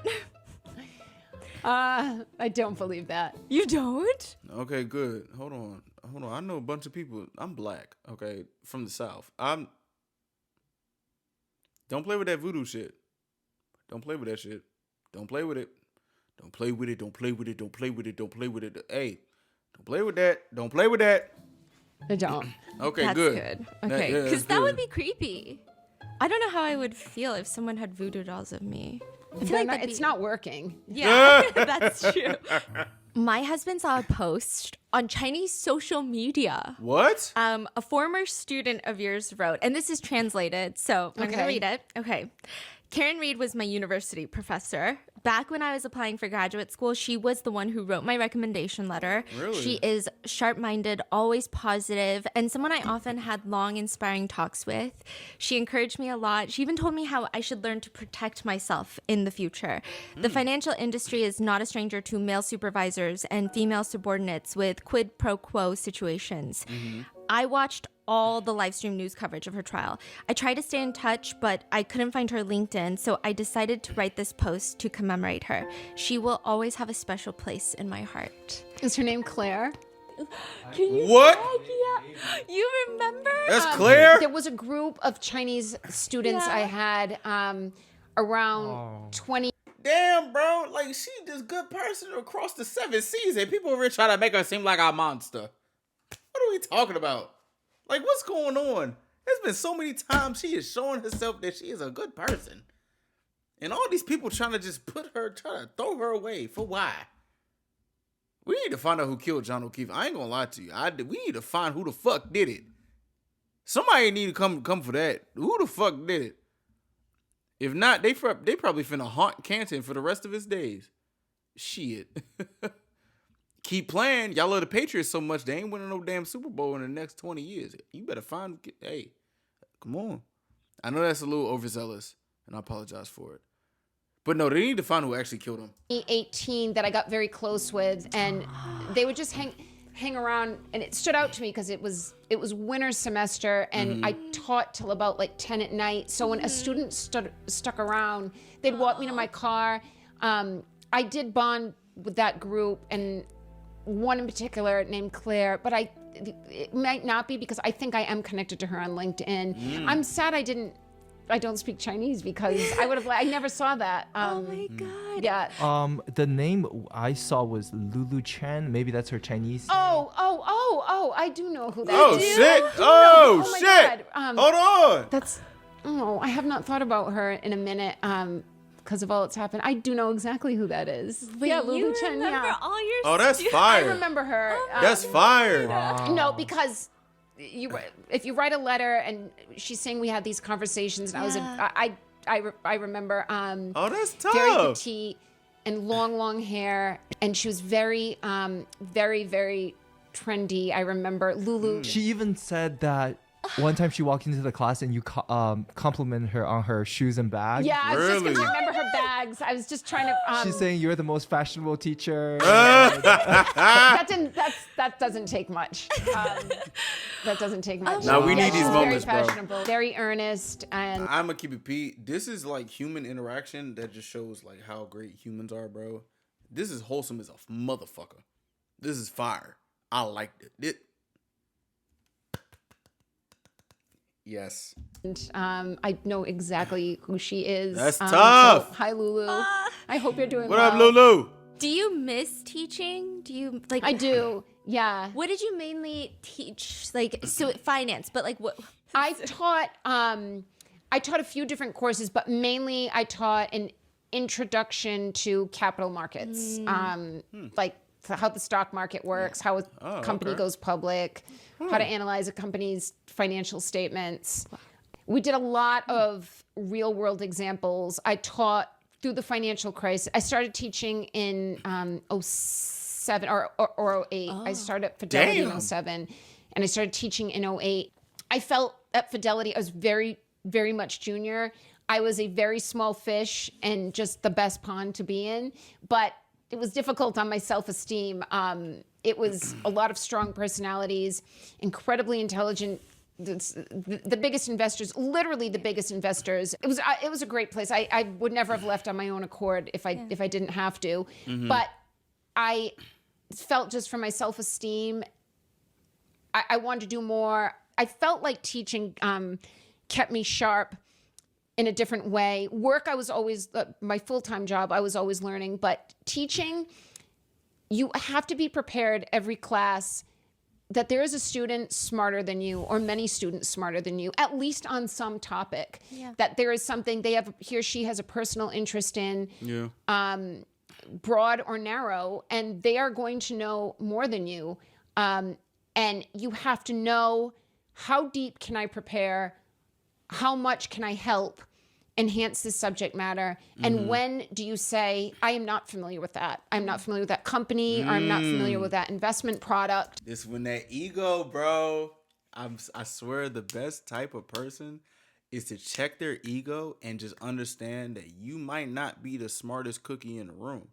Regardless, if the person that, say you're teaching somebody and that person that you're teaching knows more than you, bro, I oh my gosh. I remember in high school, there were some times where like our teacher was telling us about something and they got corrected and they just accepted it and just made sure to incorporate the curriculum into like a correction, and they did their own research. And then we had the best, bro. Oh my fucking gosh. Stuff like that is why I like school. Not no teacher saying, "Oh, I know what this is." Da da da da da da. Like, that made my heart happy. I was raised by teachers, so hey, listen, I make my heart happy. Somebody that could put down just because you went to school for some shit. Hey. Mm-hmm. Hey man, my grandmama was a very, very beloved teacher in DC from like, I think it was like the 80s. She asked me to help her with her emails. Hey, shout out to my grandma. I might see her tomorrow. Cannot fake it.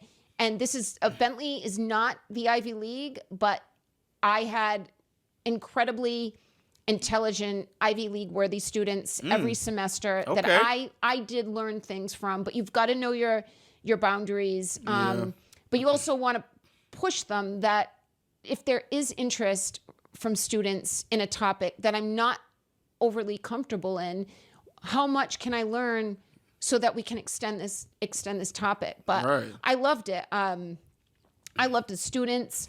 I love being back on campus. I've always been connected to Bentley. My dad's worked there my entire life. I went to basketball camps there in high school. I went to undergrad. I went to grad there, and I miss it. But this, I haven't chosen this, but this is what this was the bigger purpose for me. I don't have children. I don't see that happening at this point.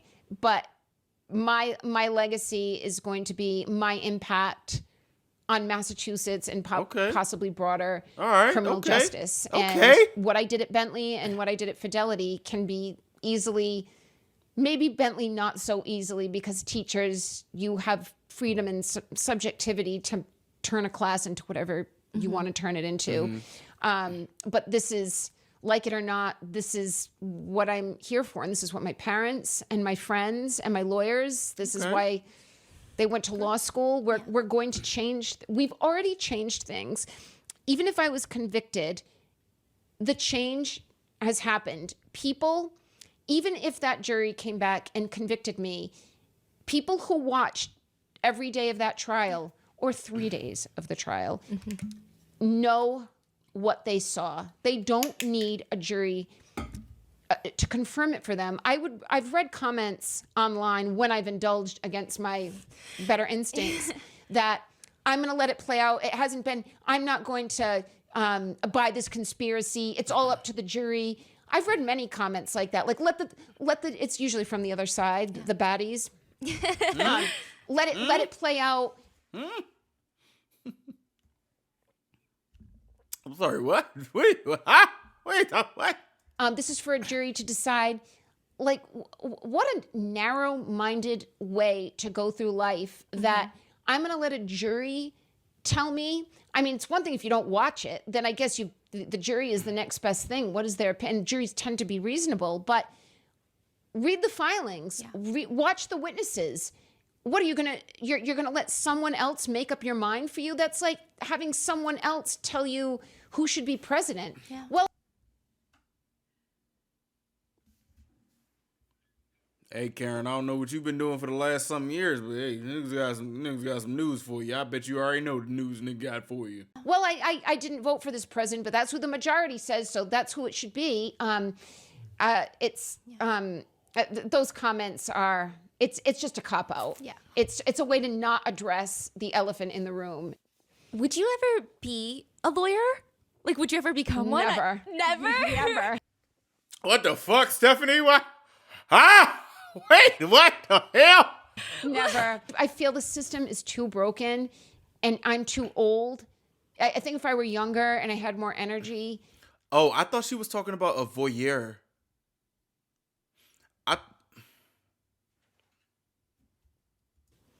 And I hope our law... She said lawyer.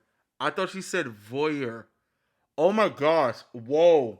Oh, fuck. Our law clerks, who we were so blessed to have, which was a brainchild of Alan Jackson's before the first trial. Like, I'm running out of money. I've got a house, and then I'm out, and then I just have to hope the charity of others gets me there. And No, he for said, real. well, I've got an idea. Excuse me.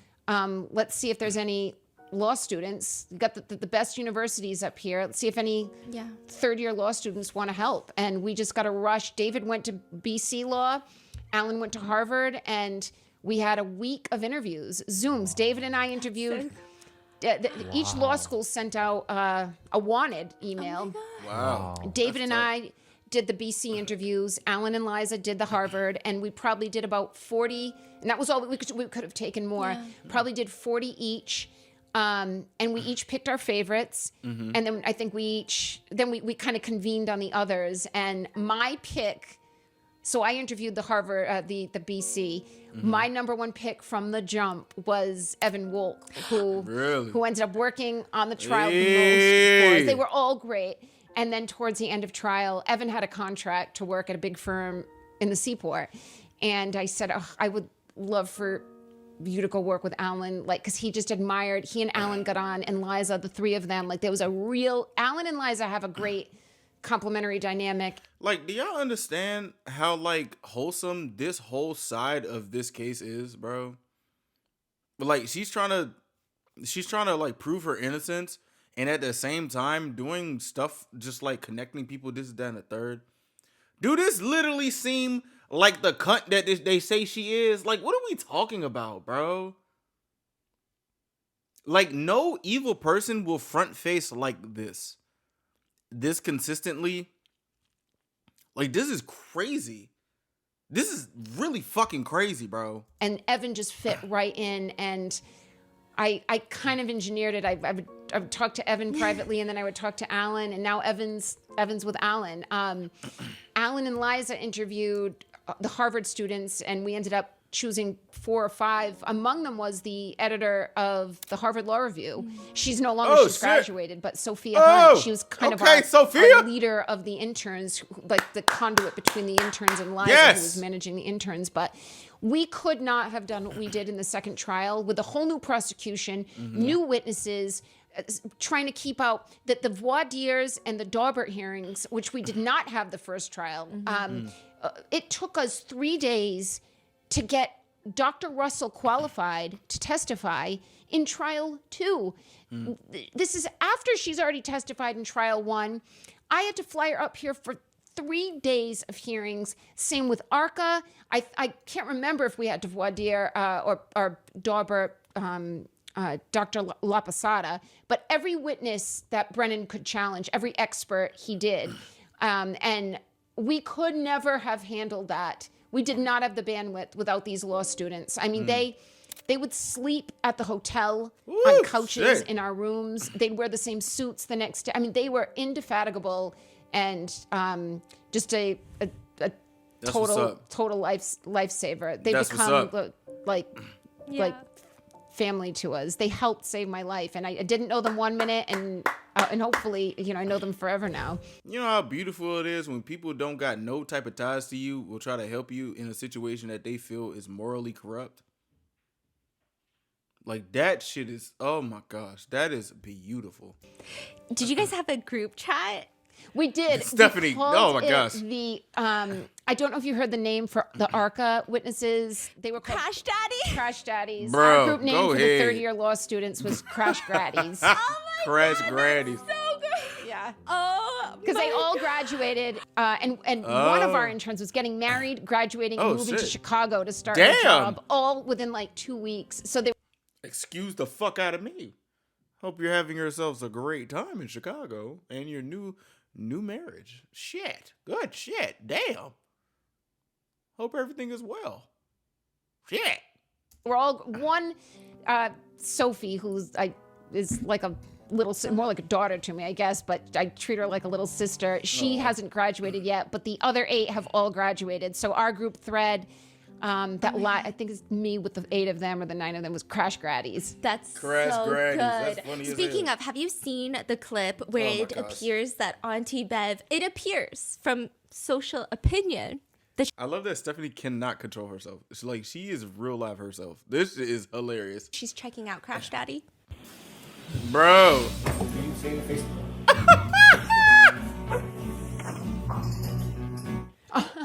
Have you seen? I have seen to show that. you later. Focus, Okay. camera. I've seen that. Hold on, camera, I've- focus. well, Okay. It's played in slow motion, which anything in slow motion, that's how you get Exhibit A, is pausing things at the wrong time. She seems too self-conscious of a woman to have done that knowing she was on camera. But what you're referring to, I have seen. You're going to stay in Massachusetts forever. No, Like, God, you I don't- hope I don't have to stay Hold on, girl. Where much you going? longer in Massachusetts. Where do you want to live?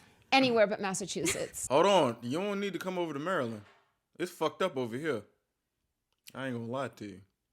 I mean, shit. I don't know. Shit. Wherever you want to go ahead and do whatever you need to do. This country fucked up. I don't know where she want to go. 49 other states. Yeah, anywhere. I could be in the middle of the woods. I could be on a farm. I could be on the water. I don't care. I care who I'm with. Yeah. I think she'll do pretty good in Chicago. She'll be pretty all right. On the outskirts of Chicago or something. You saying you like to be in the nature? I don't know. Anyway, I hope you have good endeavors wherever you're going. I don't. Hey, sure. I don't want to see another Massachusetts state trooper. I don't care if they're reformed or under a different colonel. I have taken too many shots at law enforcement to feel protected by law enforcement. Although we have had many positive experiences, I hope law enforcement that supports me or at least believes me in Massachusetts understands what has happened to me at the hands of law enforcement and why I feel the way I do. My grandfather, my mother's father, was a police officer. Obviously, John was a police officer. I am not anti-law enforcement, but I have had many, many members of law enforcement abuse my rights and lie. And that's as far as I'll go. And I can prove that they have lied. I hope the good law enforcement knows why I feel the way I do. But You know, I'm the type of person. You already know how I feel about law enforcement. I don't need to tell you. I don't need to beat that dead horse for y'all. Maybe like not being in a Commonwealth state might help. But then again, it probably won't because police are fucked up all around the country. So, but I'm afraid of Commonwealth states. So if y'all remember, I used to live in Virginia. If you know why I got the fuck up out of. Oh my gosh. I don't feel safe in Massachusetts. I don't feel that the politics are safe. It's not that those problems don't exist everywhere else, but I don't want to be a lawyer. I don't want to see any more of the law. Fair enough. That's real. I will try to make change in other ways, but the legal system just feels so broken. I'm gonna be honest. It might be like something that might get people to not like her. She could become like a social media person, like a social media personality. Shit, she's smart. She went through something that's like crazy as hell. Like she could just like do her social media thing, and just like reach the people. Like she's a teacher, so she's able to like reach people. She could like do stuff in that. I know it sounds like juvenile, but it's like regardless of whatever she wants to do, she can do whatever she wants to do.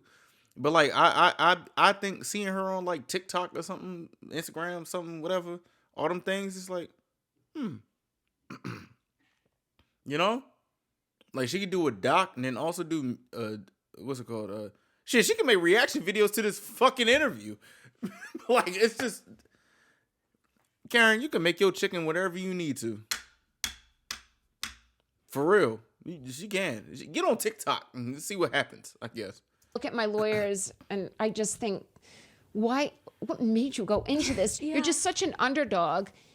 You're battling the resources of the state, sometimes with a defendant that can't even make bail. And then how do you hire the crash daddies and La Posada and Dr. Russell? Opportunity, resources, and divine intervention. If you've gotten closer to the Lord, thank him every day. I'm not gonna lie to you. This was a crazy ass case. Man. Weapon formed against her tried to prosper, but they didn't. That weapon formed against, they tried to prosper, but they did not prosper. Okay? That's a testimony right there. And I'm not talking about a legal testimony. I'm talking about a divine testimony. Shoot.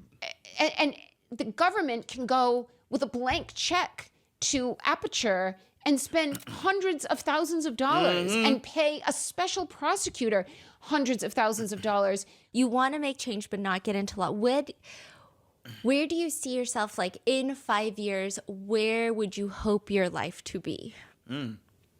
I hope within 5 years we've written the book, which I think will take longer.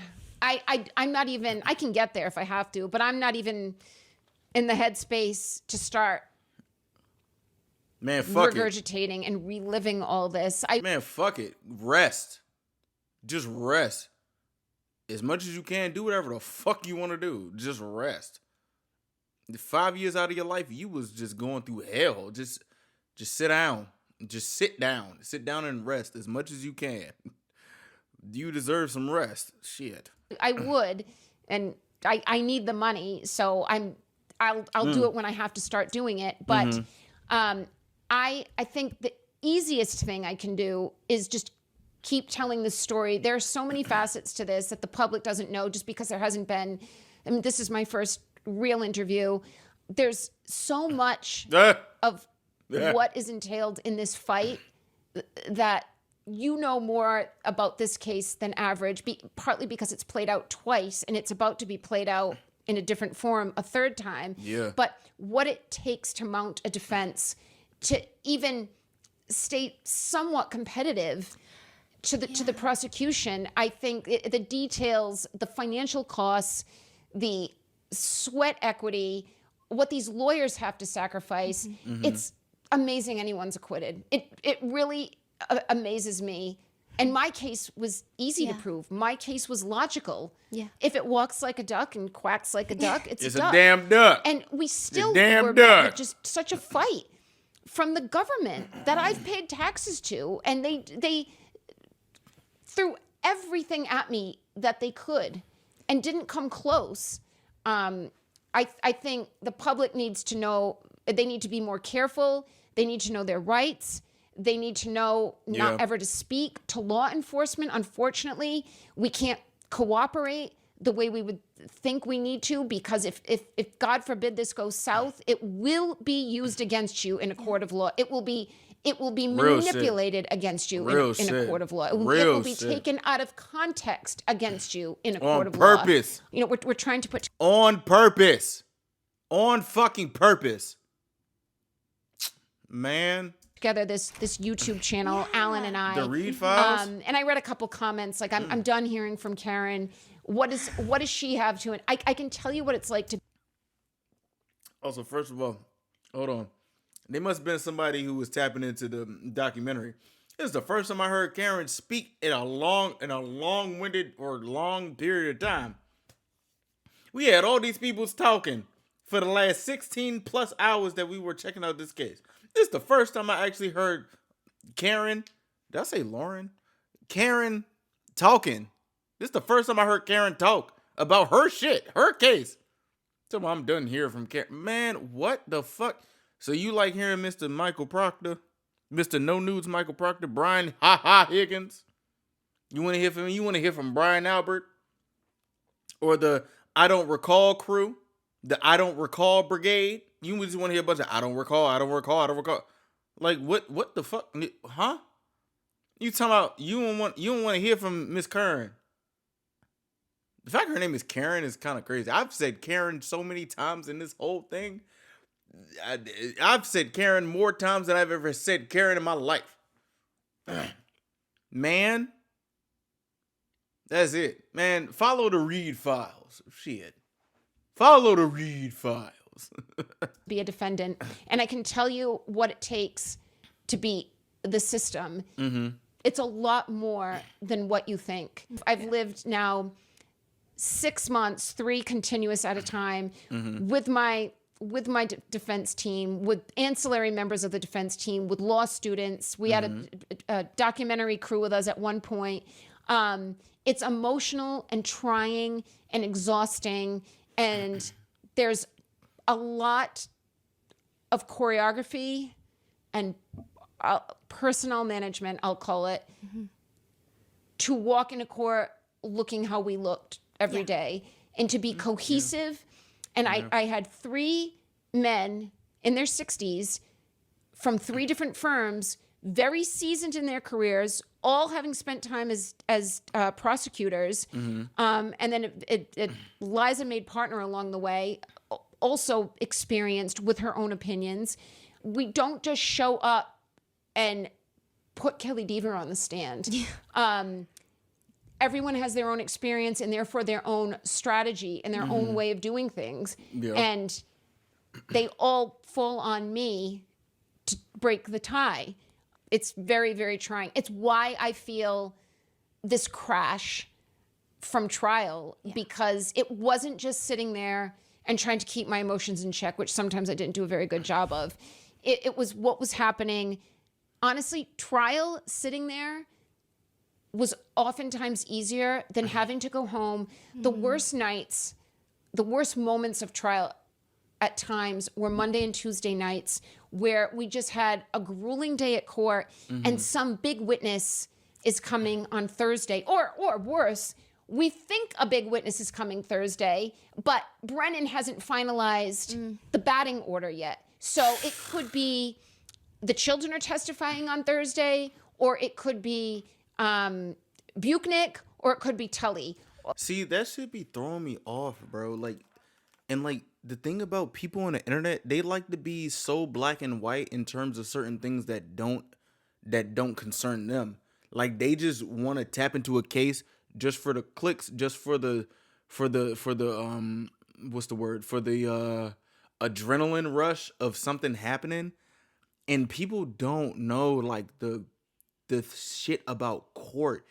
Court is a long fucking process, dude.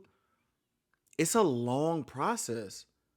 And it's like, the thing about it for people on the I'd say the people on the outside looking in, like, a lot of people don't know about like the processes. And these people speak with so much vibrato, so much conviction. It's like, you don't even know. First off, you don't even know how you would act in a situation like this. A lot of people be speaking from a screen. I'm speaking from a screen too. And like, I'm in this boat too. But like, people who like speak from a screen and just be so like just absolute about stuff. And they just be wrong. And they stand in their wrongness. It's like, bro, you already know I'm black. This lady ain't black, and she's still going through some injustice. It's like, whoa, I didn't even know that this was possible. Me, in my teaching, in my upbringing, in the history that I was taught from my peoples, during those times, during the civil rights, you know what I'm saying? Like, my peoples was one of them that was fighting the freedom fighters, you feel me? That's why they became teachers and all this other stuff. It's like, damn, in my 26, I'm 26. I'm looking at Karen Reed. I'm like, whoa, what the fuck? This happens too? Everybody the government tries to railroad this woman?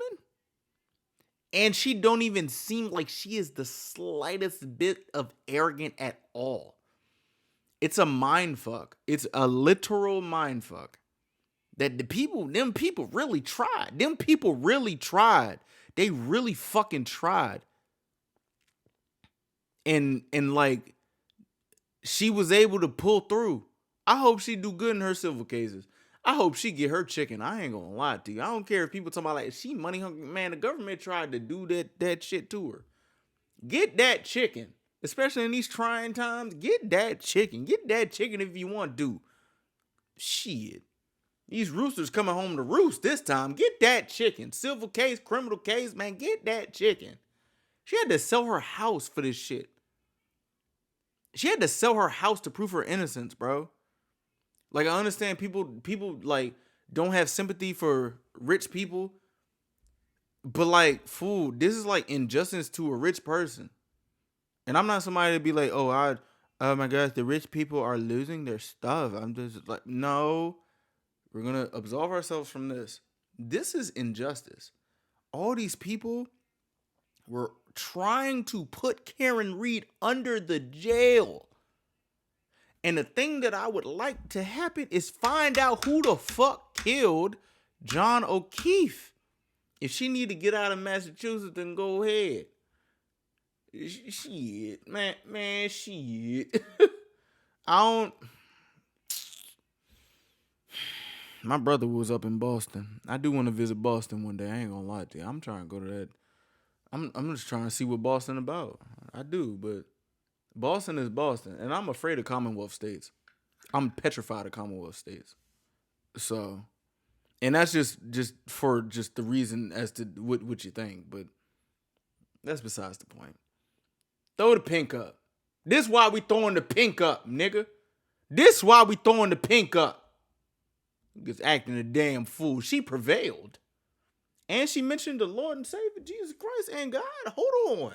You already know me. If you know me, we extra. We extra in it. Shit. Sorry, Lord. My bad. Sorry. One of the four. I mean, that's how it goes. That's the dirty pool that's happening is we are finding out sometimes within 1 day's notice who is going to testify. That's we were crazy. told that, now I can't remember her name, the dog DNA expert from UCal Berkeley, she was on the witness list. We were told every Friday when the judge would call us up at sidebar and say, what are the plans? Who's coming up next? We were told every Friday, she's coming. She should be coming this week. We're trying to make travel arrangements. She should be coming. She never came. And we have our own opinions about why she didn't testify. But it wasn't as if we had this roadmap of trial and we had some time to plan. We, for example, did not know if we could call ARCA until trial had already started.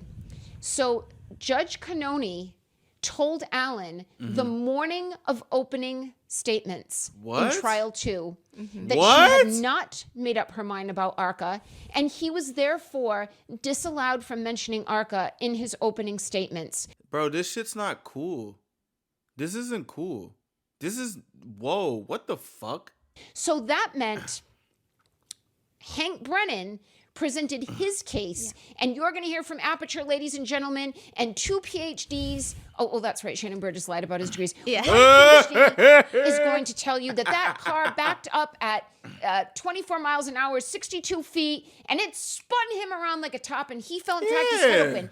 Then we get up to give opening statements, and we've got the federally contracted ARCA PhDs who've done all this work. And we've had them now for a year, and we can't mention them. So if jurors were paying attention, they'd say, well, wait a minute. So the prosecution has a physical reconstructionist who's going to tell us that car damaged that body, and that body damaged that car. But Reed doesn't have, why they can't prove it? So they go into trial thinking, I don't think Reed can physically prove that this didn't happen. This is Cannoni handicapping us. So she said to Alan, the morning of opening, you have 10 minutes. I have not ruled on ARCA. And Alan said, Your Honor, it's in my opening statement. I can't not talk about they're arguably our two most important witnesses. Yeah. Exactly. And she said, you have 10 minutes to sit at the table and edit your opening. And she gave him exactly that. I've never seen Alan, and I've seen him in different states of pressure. This was unspeakable, what she was putting him through. And he is so choreographed and fastidious and meticulous. This why he get that chicken. This why he get that chicken. Wait till the end of this. We finna have a party. We finna have a quick party, just like in the last episode. I know exactly what I'm about to play. Not gonna lie to you. we finna have some fun. We finna throw a quick little 5-second party. And everything flows. It's not a stream of consciousness. It's something he's worked and massaged. And he reiterates themes as he goes through. He didn't just talk about ARCA once. He introduced them in the beginning. There was no collision. There was no collision. There was no collision. No collision. There was no collision. There was no collision. There was no collision. There was no collision. See, this is why I respect people. And one of these days, I want to get a little bit more professional, because nothing in, and I think that's why the Lord blessed me with this position I am in now, to just act a fucking fool or just get out irate. Bro, if I'm telling you there's no fucking collision and it's people telling me there's no crash, in the closing statements, excuse me, whew. If there's no crash, I'm like, I can just envision myself just like wanting to say this. Didn't I tell y'all there ain't no fucking crash? Why y'all acting stupid? The fuck is you acting so stupid for? I want to act the fool in this damn court case. Ain't no fucking crash. Why we arguing about no damn crash? Shit. The only thing that's wrong is he drove drunk and crashed into John O'Keefe's fucking car. That's why the tail light. Y'all stop acting dumb. Y'all acting dumb as shit. The fuck? Use that brain y'all got in them big ass bald heads. Fuck out of here. Shit be making me mad. Ain't no fucking crash, nigga. Like, ain't no crash. There ain't no crash. Blue paint test. Fuck, man. Yo, I don't like people playing. I don't like people playing like that. This lady life was on the line. I don't like people playing like that. Y'all playing with this lady life. She had to sell her house. For this case. Them Alberts sold that house. I went on Zillow, found the house. I found that bitch. Shit still on Zillow. Man. She had to sell that nice ass house. I mean, you saw that driveway. Double car driveway. You know she doing good for herself, but guess what? This case, she had to just put this shit up. Y'all playing with this lady life like that. Stop playing with this lady life like that. Paul? You still think she did it, Paul? 2 acquittals.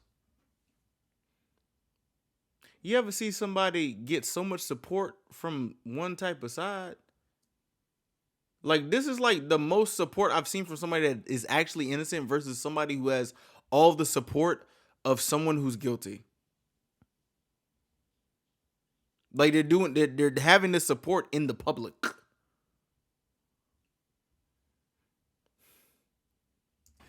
There was no collision. There was no crash. And goes into detail throughout. That all had to be excised and still flow. These are... First off, this can't be Stephanie's house. Is this Stephanie's house? If this is her crib, shout out to her. If it's not, shout out to her for making this set. Good Lord. These are fights that we were made to endure, that we shouldn't have, that... And it was something like this multiple times a day of this magnitude. So I think, long answer to your question about the next 5 years, even just for therapeutic reasons, I want people who care to know everything that happened. You're still fighting. So you had the 2 trials, but now there's a civil fight. There's like, people don't understand how fucked up court is. Niggas that do a criminal trial and then have to do civil. Bro, oh my gosh. Multiple civil fights. How much is that going to cost? My biggest expense is logistics. The amount of work. Hold on, Steph. I didn't know you was asking that question. You over here talking about what my overhead is. Okay. You asking the good questions. Work required is just so vast I mean, it took 3 different firms, Yannetti, DLA Piper, where Bob was from, and Worksman Jackson, for 2 trials. We didn't even make it through the first time around. We had to do it again. What the And now fuck? I currently have 3 civil trials happening. I have the O'Keefe wrongful death suit in Plymouth County, Massachusetts. I have my suit against Canton PD and Massachusetts State Police in Bristol County, Massachusetts, both state. And now I have the federal with the Alberts, McCabe's, Higgins, Proctor, Tully, and Buchnick. So that's 3. Alan is still one of my attorneys. I am not currently compensating Alan, but I do pay for all the travel and logistics. I have paid modestly so far, she and Finney, but the amount of work they've done on a billable hour rate is already astronomical. What I is? mean, they're Don't doing say it. something Don't say it. robust for Don't my say case. it. Hold on, Karen. Don't say it. I might pass out with this number. Don't say it. Don't say it. As I sit here right now, they're amazing, and there's 3 of them, and they're all just like Alan's firm. They're all complementary. They work together for a reason because they're good together. The worst is over. I am used to fighting now. If any party to this thinks this is inflicting pain on me, Man, it's time to start punching these niggas in the mouth legally. It's time to start throwing them bows legally. It's time to start throwing them rights. I don't know if you regular stance southpaw. It's time to start throwing them fights. We punching niggas in the chin. We punching these people in the mouth. Uppercut, jam, boot. Nope, we punching niggas in the mouth now. Time to get your chicken. They tried. Hey, McAlberts tried. The police lied. Karen Reed in 5.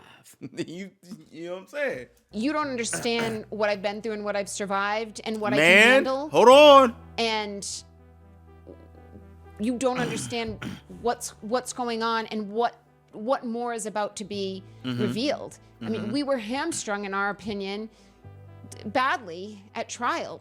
There's more evidence and there's more of a story to tell. Which is fucking crazy. That's crazy, BT dubs. But hey, okay.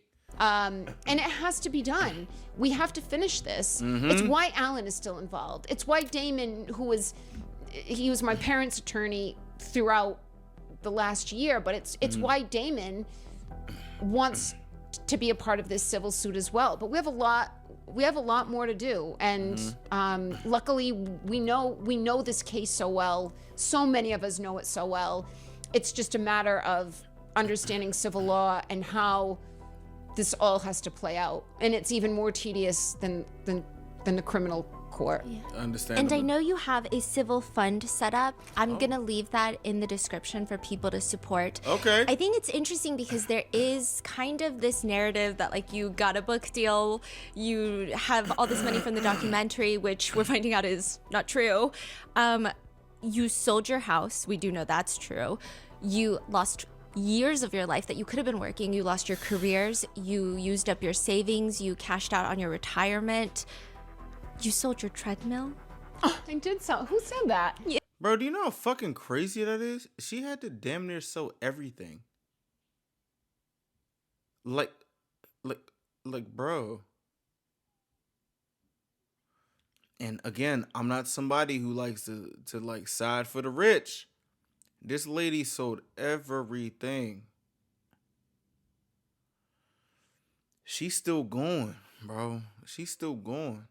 It was in an interview. Did I say that? Yeah. Oh, I didn't see that. I did sell my treadmill. I think I gave it to my neighbor. Did my neighbor take my treadmill?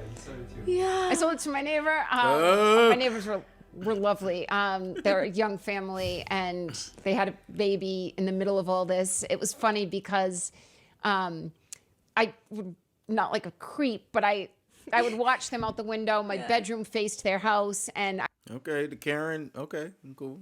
Okay, your name's Karen. You're nosy. It fits. But hey, I like this Karen. This Karen, Miss Miss Karen Reed, you a good Karen. I ain't gonna lie to you. You can watch whatever you want out the window because obviously when that, man, if people be people, man, woo, shit.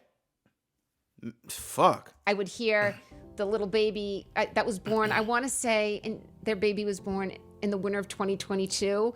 I would hear the baby outside and think, what a juxtaposition that I'm going through this in this house, and they're so lovely, my neighbors, my old neighbors, and they're starting this family. And when they bought the house, I don't even think they were married yet, and they're growing. The firstborn's getting bigger, and it didn't make me sad. It was like life is always starting fresh, and life it's not always happy. It won't always be happy for them, but it is. There's always another moment of happiness, even if there's tragedy in it. But you know, the best thing about like life is like, no matter how fucked up life can get, there's always moments of like understanding that you're able to start anew. And not everybody is able to reach that understanding. And like, I think that's what makes life beautiful and dangerous at the same time.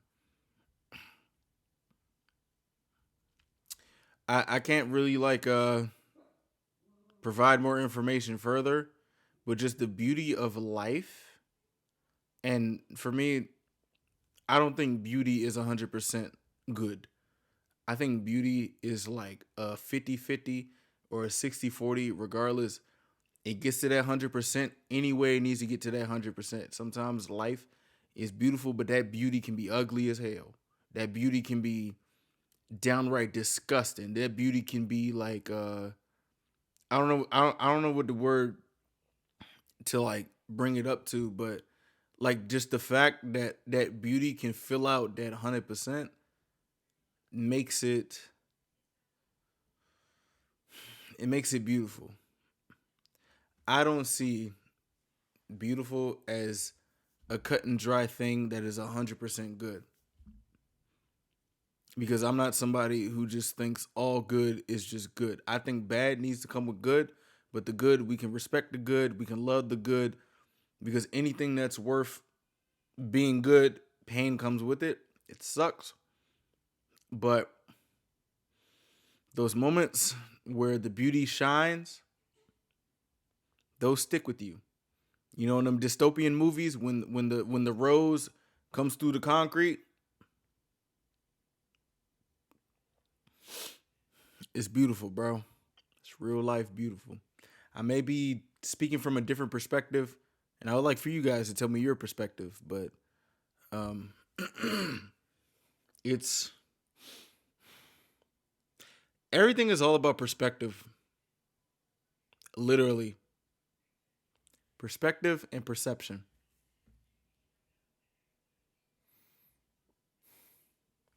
And I think that always lines us up on a level playing field. Regardless of whatever race, creed, color, whatever. Perception is king, and perspective is the damn queen. That's how I feel. That's how I feel about it. I ain't gonna lie to you. But yeah, I have not made anything, not a dime. I don't have a movie. I don't have a book. When I do, you'll know. And there are obstacles even to that. A book.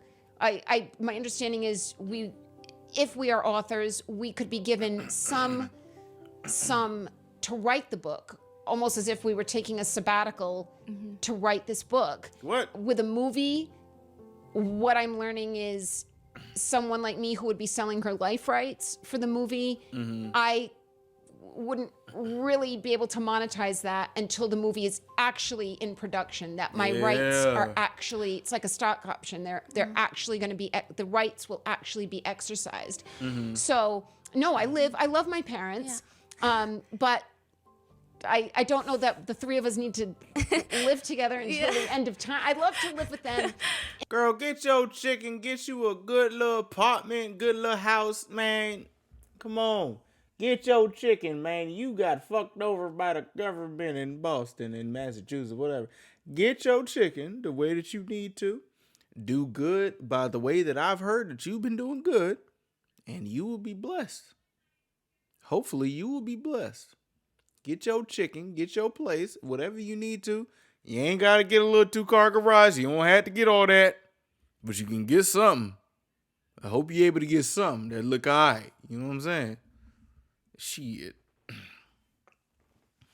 Damn. Shout out to Karen, bro. In a bigger house with what bigger we can spread out. But no, obviously, if I were making millions or even hundreds of thousands of dollars, ask the people who live on Country Hill Drive in North Dighton. That's where I live, and I'm lucky I have them, and I feel safe, and I'm lucky I can enjoy my parents at this age, and we don't have this trial over our heads anymore. But no, I'd like to be. No, for real. She's blessed too. She got both her parents at the age of whatever her age is. That is a blessing in itself. Bro, what? I just have my mom and my grandma and my uncles and immediate family. But bro, I'm 26. She's 40-something with her mom and dad. That is a blessing. Fuck. Oh, I'm jealous. Damn.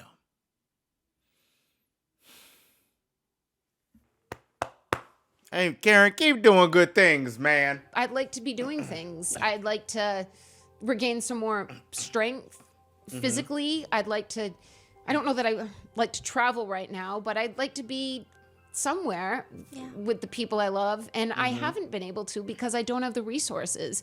I have had some very generous people help me in small ways and not so small ways celebrate. I've had people open their homes to me. Really? That's good. That's cool. And my family, and really enjoy life for a few moments. People that owed me nothing, and I've gotten a lot of offers I haven't taken, but hey man, listen, real niggas everywhere. Race, creed, or color, real niggas is out there everywhere. Okay? I love it. There's real niggas out in the world, man. Don't let this nasty ass world corrupt your mind. There's real niggas out there. Shit.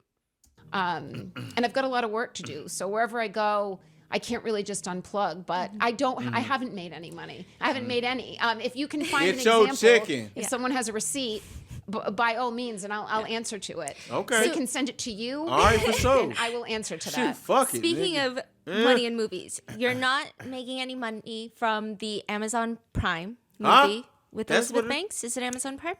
Elizabeth Banks, I thought was Hulu. Oh, that Hulu. I have Okay, nothing to do with that. Okay, and I am not making any money. I will not be making any money from that. The new Lifetime movie. It's a Lifetime movie. That bro, she got three documentary / movies. She's not making a dime for that money. Hey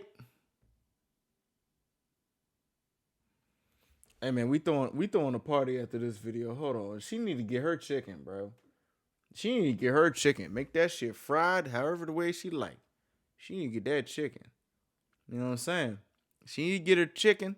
The government got egg on their face, and it's not even a cooked egg.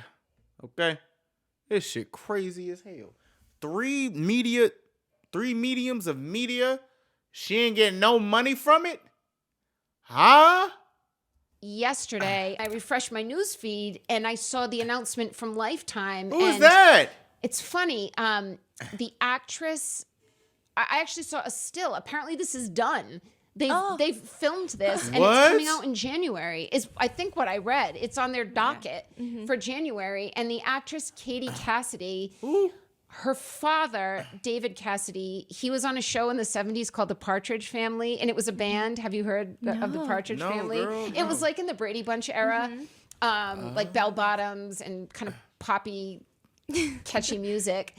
And they were a band, and they also had a TV show, and he was like a teenage, heartthrob, they used to call him. And he had a brother, I think a half brother, Sean Cassidy, who was also in a band in the late 70s. They were in a Broadway play where they played brothers separated at birth, and one went one side of the tracks and one went the other in London, and they reconnected unbeknownst to them and became best friends, and then found out they were actual brothers. And it was an amazing musical. Okay. It was in 1995 that I saw this play with my family, and David Cassidy was a star. And I was talking to my dad last night, and I said, who would have thought, I was 15 in 1995, who would have thought that we're in this little, it's called the Music Box Theater right off Broadway in Midtown Manhattan. I've been there. Who would have thought that I guess David Cassidy was maybe in his 40s at the time, that his daughter That's crazy. would play me That's crazy. in a movie. Man, so I what? feel some kinship. I've seen her in a remake of Nightmare on Elm Street. That is the best version I've seen of that movie. If you're into horror movies, it's No, good. hey, don't talk about that Freddy Krueger nigga. I don't even like Nightmare. Man, they been. Hold on. All I know about, I have nothing. I didn't even know it was happening. I will not be seeing any. I'd like, if they want to send me some money, I'll gladly take it. Send but that I chicken. didn't know anything You hear about that, Lifetime? Yeah, you hear that, Lifetime? Send that chicken. Buck, buck. Send that chicken. The fuck is you talking about? Niggas playing with this lady. Why are they playing with this lady so much? Man, what? If this is getting the story out, get it out. Yeah. It's compelling. It's a moment in history. You know what would be crazy? You know what would be tough? If this interview just blows the fuck up. 20 million, 25 million, 30 million. Hey, if this blows up, woo, that'd be good. Stephanie, I don't know what she do with her money. I don't even know where her money come from. I'm just here for the true crime. But if this shit blows up, bro, you wouldn't even need to do no other type of nothing. Get your chicken the way you need to get your chicken. You feel me? I don't blame these people for making these movies, but I will say I have gone through a lot of pain and lost a lot. And you're telling my story to make money, and you're not involving me. How much will people take on my coattails and not show any economical appreciation? So I wish these people luck in their endeavors, but I hope they know what I've lost for them to tell this story. I know that you guys are working on the YouTube show, but if we were to end it on a lighter note, what's light? If I were to summon you with a magical spell, you have What to that pick mean? 5 things or objects that speak to you. What would you pick? Okay. 5 things or objects that speak to me. Well, one easy one would be rosary beads. I'm religious. I don't. Rosary, we love God out this month. We love God out this heavenly MF. Rosary, come on in. Pray as much as I should All pray. right. I should be praying many times a day. Okay. And I do not. But when... Also, she's Catholic. Okay. Interesting. Well, Boston. Catholic. Okay. Respect. All right. Okay. I was in jail both times. I prayed the rosary without my rosary beads over and over. I actually used it to help myself keep time because I know it takes me 15 minutes. I have a friend who actually gave me rosary beads that were made with yellow roses that were on John's casket because I was not at John's funeral, but she grabbed a handful of petals and made me rosary beads. So those are very precious to me. Bro, that's beautiful. I ain't gonna lie to you. I'm not a Catholic. My family is my family origin is Catholic.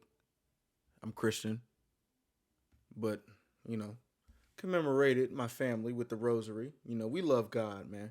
We love God, bro. You already know this. You should already know this, okay? You should already know. If you don't, now you know. I had someone, this is something that was just recently, it's not in my possession, but it means something to me, and I'd like to get my own copy. Alan had a renowned courtroom artist in Los Angeles. I believe she's retired now. She just goes by the first name Mona. She did a courtroom sketch, which is fascinating. It's like, looks like a mix of watercolor and like pencil. And it's Alan in great detail. It's very small. It's Alan. My parents are behind him. Jen McCabe, Brian Albert, and Colin Albert. It's during closing argument are in the O'Keefe's gallery, and I'm turning around looking at Alan, and it was amazing. I asked Alan if we can please commission her to do one that I can keep. I've gotten like so many photos. There's a photo that someone took in the courtroom. There's two. It's not really the photo, but it's that moment that I would never remember with the clarity without the photo. But there's several of me kissing my dad that they're just perfect. And then there's one hugging my parents. I know a gentleman named Greg Durr, Derr, is a photographer. I think he's just part of the Associated Press, or he works for the Boston Globe, but he's really commemorated some amazing moments. But there's one where I'm hugging my parents after the verdict, and my hair is kind of pulled tight, and I've got my fists are like this, and I'm hugging, and I just know exactly. I know exactly how I felt. There's a couple photos of my dad and me that I kissed him every day, and my mom, so I don't remember specific that moment, but hugging them after the verdict, I remember. Other than that, there aren't many objects that mean much to me.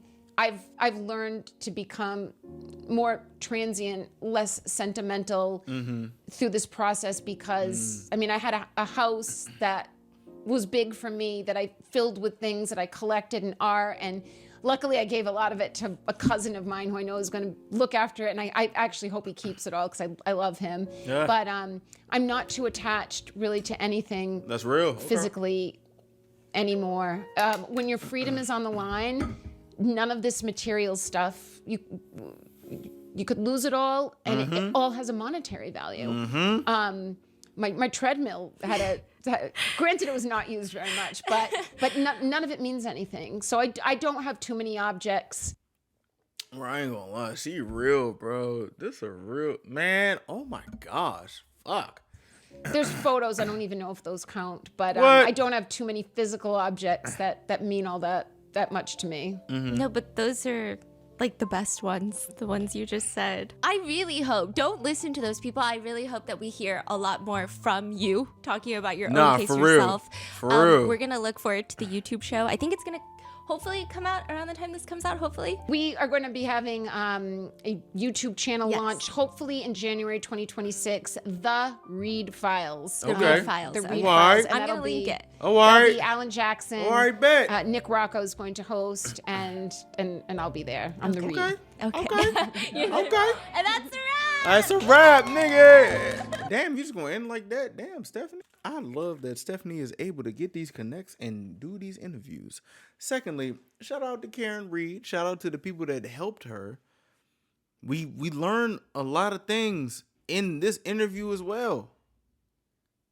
And like, she's really a stand-up person, bro. Like, I love that we're able to hear the words from her.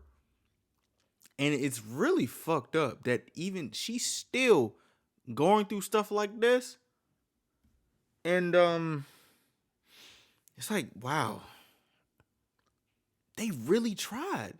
They really fucking tried. And I'd like to say, first things first, thank you to everybody who told me to watch this. Y'all were correct.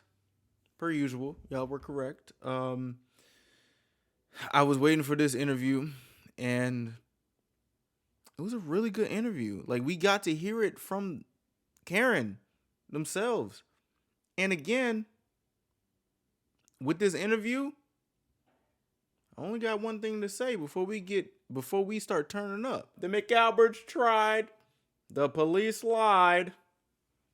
Karen Reed in 5. Take heat, fuck these niggas up. Bow, bow, bow, bow. Get it sexy, get it sexy, get it sexy. Big sexy blood, love the hoes, bounce that ass, touch them toes. Booty shorts, coochie swole, thong all up my booty hole. Oh my gosh. If y'all made it this far, thank you for tapping into this true crime stuff. Thank you all for requesting this. Thank you all for watching. And I pray that you guys have yourselves a good day. And I'll see you all in the next one.